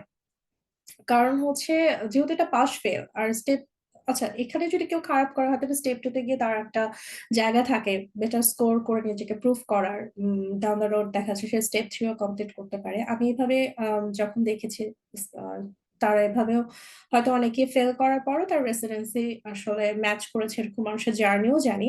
বাট অ্যাকচুয়ালি যখন স্টেপ অন দেওয়ার আগে মেক শিওর করা উচিত যে আমি আসলে ভালো মতো প্রিপেয়ার হচ্ছি, এবং তাহলে সেটা স্টেপ টু শিখেতেও হেল্প করবে, এবং আসলে কনফিডেন্ট রাখবে নিজেকে যে আমি না, আমি রেসিডেন্সি আমার ম্যাথ সবকিছু স্মুথলি আমি আগাতে পারবো। সো ফার্স্ট স্টেপটা আসলে খুবই ইম্পর্টেন্ট।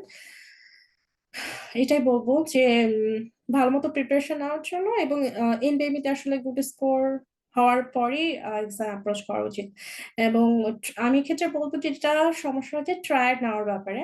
আম, সেটা হচ্ছে যদি আর্লি ট্রায়াল নেওয়া হয়, এটা আসলে অনেক, কারণ এনবিএমিতে কেমন স্কোর আসবে এটা এক্সাম না দেওয়া পর্যন্ত আসলে বোঝা যায় না যে আমি কোন জায়গায় আছি, কোন স্টেজে আছি। সো আমার মনে হয় যখন এনবিএমিতে মোটামুটি একটা স্কোর আসবে, তারপর ট্রায়ালটা নেওয়া উচিত। আদারওয়াইজ আসলে খুবই স্ট্রেসড আউট হয়ে যেতে পারে কেউ। আর এনবিএমি জাস্ট ট্রায়াল নিয়েছি এই জন্য যদি এক্সাম দেওয়া হয় বাট স্কোর ভালো না থাকে, তাহলে আসলে এক্সাম দিয়ে দেখা আসলে খারাপও হতে পারে।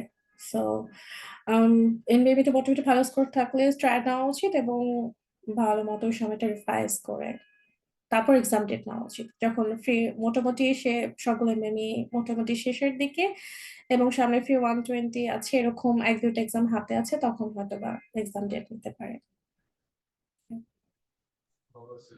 ধন্যবাদ আপু এত সুন্দর করে উত্তর দেওয়ার জন্য। আশা করছি আমাদের প্রশ্নদাতা তার উত্তরটি পেয়ে গেছেন। আমাদের ফেসবুকে লাস্ট আরেকটা প্রশ্ন আছে, যিনি প্রশ্ন করেছেন ওনার নাম মালিহা সাবা। উনি বলেছেন যে আপু, is it possible to do 3 days job and 4 days study to pass USMLE step 1? I think এটা পসিবল। কেউ যদি জব করতে হয়, 3 days যদি জব করে, বেস্ট হচ্ছে যদি পুরোটা সময় দিয়েই হচ্ছে একেবারে জার্নিটা শেষ করতে পারে, স্টেপ 1টা তাতে করে দিতে পারে পুরোটা সময় ইনভলভ থেকে। বাট যদি তাকে জব করতে হয়, লাইক তার এরকম কন্ডিশন যে তাকে জব করতে হবে, তার ফ্যামিলি আছে, তাদেরকে দেখতে হবে, বাট সেটাও পসিবল। যে যে কেউ একদিন কাজ করবে, কাজের ফাঁকে সে আসলে কিছুটা পড়তে পারে বা অডিও শুনতে পারে, সে যখন মানে আই থিঙ্ক পসিবল এটা। বাট যে 4 দিন পড়বে, মেক শিওর করতে হবে যে সে সেই সময় আসলে পুরো টাইমটা দিচ্ছে পড়াশোনার জন্য ডেডিকেটেডলি, ওইটাও মেক শিওর করতে হবে, তাহলে পসিবল আই থিঙ্ক। ধন্যবাদ আপু, আশা করছি আমাদের প্রশ্নদাতা তার উত্তরটি পেয়ে গেছেন। এবার আমি অনুরোধ করব আমাদের সর্বশেষ কো-মডারেটর শারমিন সুলতান আপুকে, আপনার কিছু প্রশ্ন থাকলে করতে পারেন।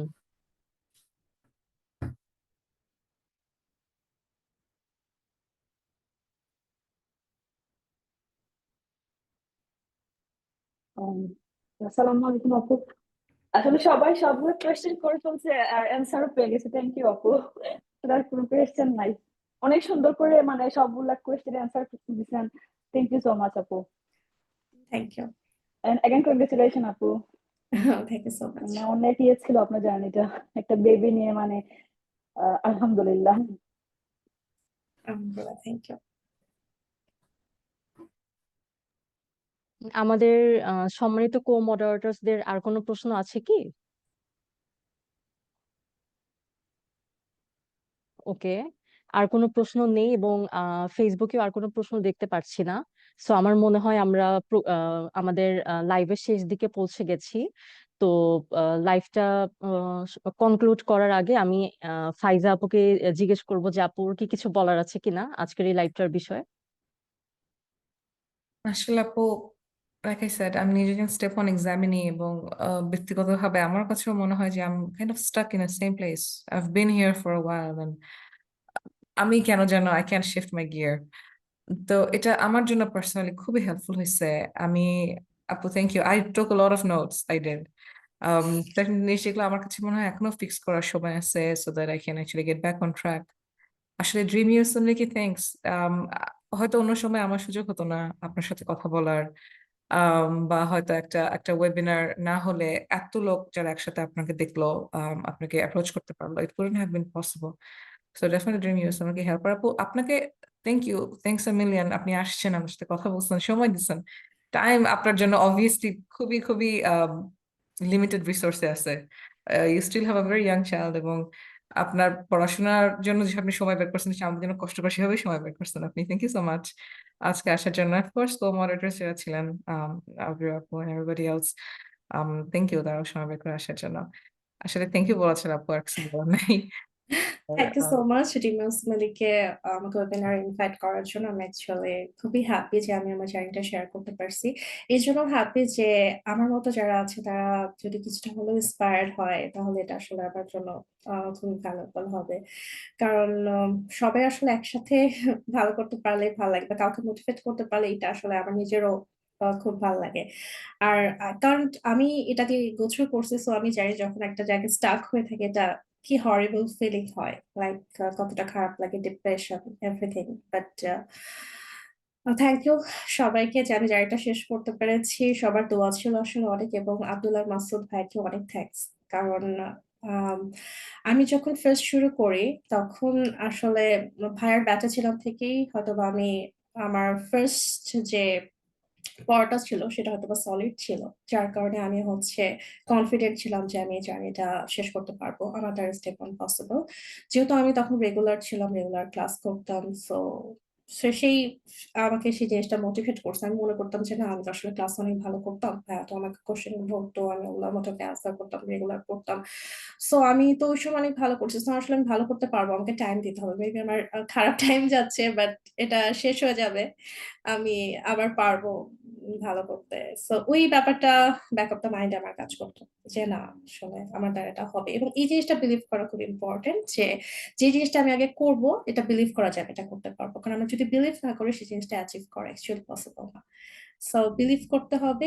এটার জন্য রিভিউসিনালিকে অনেক থ্যাঙ্কস, কারণ আমি যখন জার্নি স্টার্ট করি, এত ইনফরমেশন, এত কিছু অ্যাভেলেবেল ছিল না। অনেক কষ্ট করে ফেসবুকে খুঁজে খুঁজে মানুষ বের করতে হতো কারা ছিল। আমার ফ্রেন্ড ছিল এসএমএ সে করছিল, এটা আমার টোটাল ব্লেসিং ছিল যে আমি কিছু ইনফরমেশন কাছ থেকে ইজিলি পাইতাম। বাট আরো আমাকে অনেক কিছু আসলে সার্চ করতে হতো, কারণ সেও তখন পড়তেছে। সো আমাকে দেখতাম যে কারা আসলে রেসিডেন্সিতে চান্স পেয়েছে, কারা আসলে রেসিডেন্সি করে, তাদের জার্নিটা কেমন, সবকিছু দেখতে হলে আসলে অনেক সার্চ করে খুঁজে খুঁজে বের করতে হতো। কিন্তু ডিএমএসএমএল এর জন্য আমি দেখছি যে আসলে এখন ইনফরমেশন অনেক ইজি, খুব সহজেই আসলে আমি যে ইনফরমেশনটা চাই সেটা আমি রিচ করতে পারি। গ্রুপে অনেক মেসেজ দেয়, রেগুলার দেখি মানুষ, এবং খুব সুন্দর করে সে অ্যান্সার দেওয়া হয় সবার কোশ্চেনের। এবং এই যে ওয়েবিনার গুলো অ্যাটেন্ড করা হয়, আমি যখন আমার যখন ডিপ্রেস লাগতো, আমি কিন্তু এরকম অনেকের কথা চিন্তা করতাম যে ভাইয়া ক্লাসে কিছু কিছু আপুদেরকে নিয়ে আসতেন যারা স্টেপ ওয়ান পরীক্ষা দিয়েছেন। সো তাদের কথা আমি চিন্তা করতাম, আপুদের জার্নিটা মনে করতাম। কিছু কিছু মানুষ থাকে যারা সুন্দর স্মুথলি দেখা যাচ্ছে 1-1.5 বছর হয়ে যায়, তারা তো আসলে ট্রুলি ব্লেসড। বাট এরকম অনেক মানুষ ছিলেন যাদের আসলে জার্নিতে গ্যাপ ছিল। সো আমি আমার টাইম গুলোতে কিন্তু তাদের কথা মনে করতাম যে আচ্ছা, ওই আপুরা তো পারছিল, তার তো এরকম গ্যাপ ছিল, বা সে কিভাবে ওভারকাম করছে। এবং এই যে ইনফরমেশন বা মানুষকে দেখা ইন্সপায়ারেশন, এটা থেকে তো আরেকজন ইন্সপায়ার হয় যে আচ্ছা, সে তো পারতেছে, তারও তো ইনিশিয়াল আমার মতো সব, আমরা তো এভারেজ স্টুডেন্ট, অ্যাকচুয়ালি আমিও এভারেজ স্টুডেন্ট, সে যদি পারে তাহলে আমিও পারবো। সো এই যে ড্রিমটা অ্যাচিভেবল, এটা যে চিন্তা করে আগানো, এটা আমার মনে হয় ডিম ইউএসএমএল এর জন্য অনেকেরই পথটাকে সহজ করেছে এবং পথটাকে উন্মুক্ত করেছে। So thank you so much Abdullah Masud ভাইকে, এবং এটার সাথে যারা যারা জড়িত আছে, যারা মেন্টর আছে, কন্টিনিউসলি হেল্প করছে এইটাকে আরো বেটার করার জন্য। আমি নিজে মেন্টাল হেলথ সাপোর্ট গ্রুপে একজন মেন্টর হিসেবে আছি, এবং আমি অনেককে হেল্প করার ট্রাই করি তাদের যখন খারাপ সময় যায় সেই সময়ে। এবং অন্য অনেক ডিভিশন আছে, রিসার্চে অনেকে কাজ করছে এবং অ্যামেজিং তারা পেপারস বের করছে। So I feel really proud যে এরকম একটা প্ল্যাটফর্ম কাজ করছে, মানুষের ভালো করার জন্য চিন্তা করতেছে। এবং আসলে ইউএসএতে যে বাংলাদেশের মেডিকেল ক্যারিয়ারটা, এটা আমার কাছে মনে হয় যে ভাইয়ার ডিমেসমেন্ট থ্রুতে এটা আসলে অনেক এনহ্যান্স হচ্ছে। মানুষ যেহেতু বেশি মানুষ ইনফরমেশন জানতেছে, সো তারা ইউসুফলি দাওয়ার ইউএস রেসিডেন্ট হওয়ার ট্রাই করছে। এবং আগে যেমন বাংলাদেশ হয়তো বা অল্পরা স্বপ্ন দেখতো এবং অল্প মানুষ অ্যাচিভ করতে পারতো, বাট এখন মনে হয় যে বেশি মানুষ মোটিভেটেড হচ্ছে এই জার্নিতে আসার জন্য। এবং I really feel proud and happy for that, যেখানে বাংলাদেশি পাকিস্তানিরা অনেক বেশি এই জার্নিতে এগিয়ে আছে, আমরা বাংলাদেশিরা কেন পিছিয়ে থাকবো। So I am happy that we are planning for everything. Thank you so much everyone. Thank you, Dr. Farhan Apple. Dr. Alvira, I think you're free to conclude this session. ধন্যবাদ আপু। আমাদের বাকি কো-মডারেটরদের কি কিছু বলার আছে?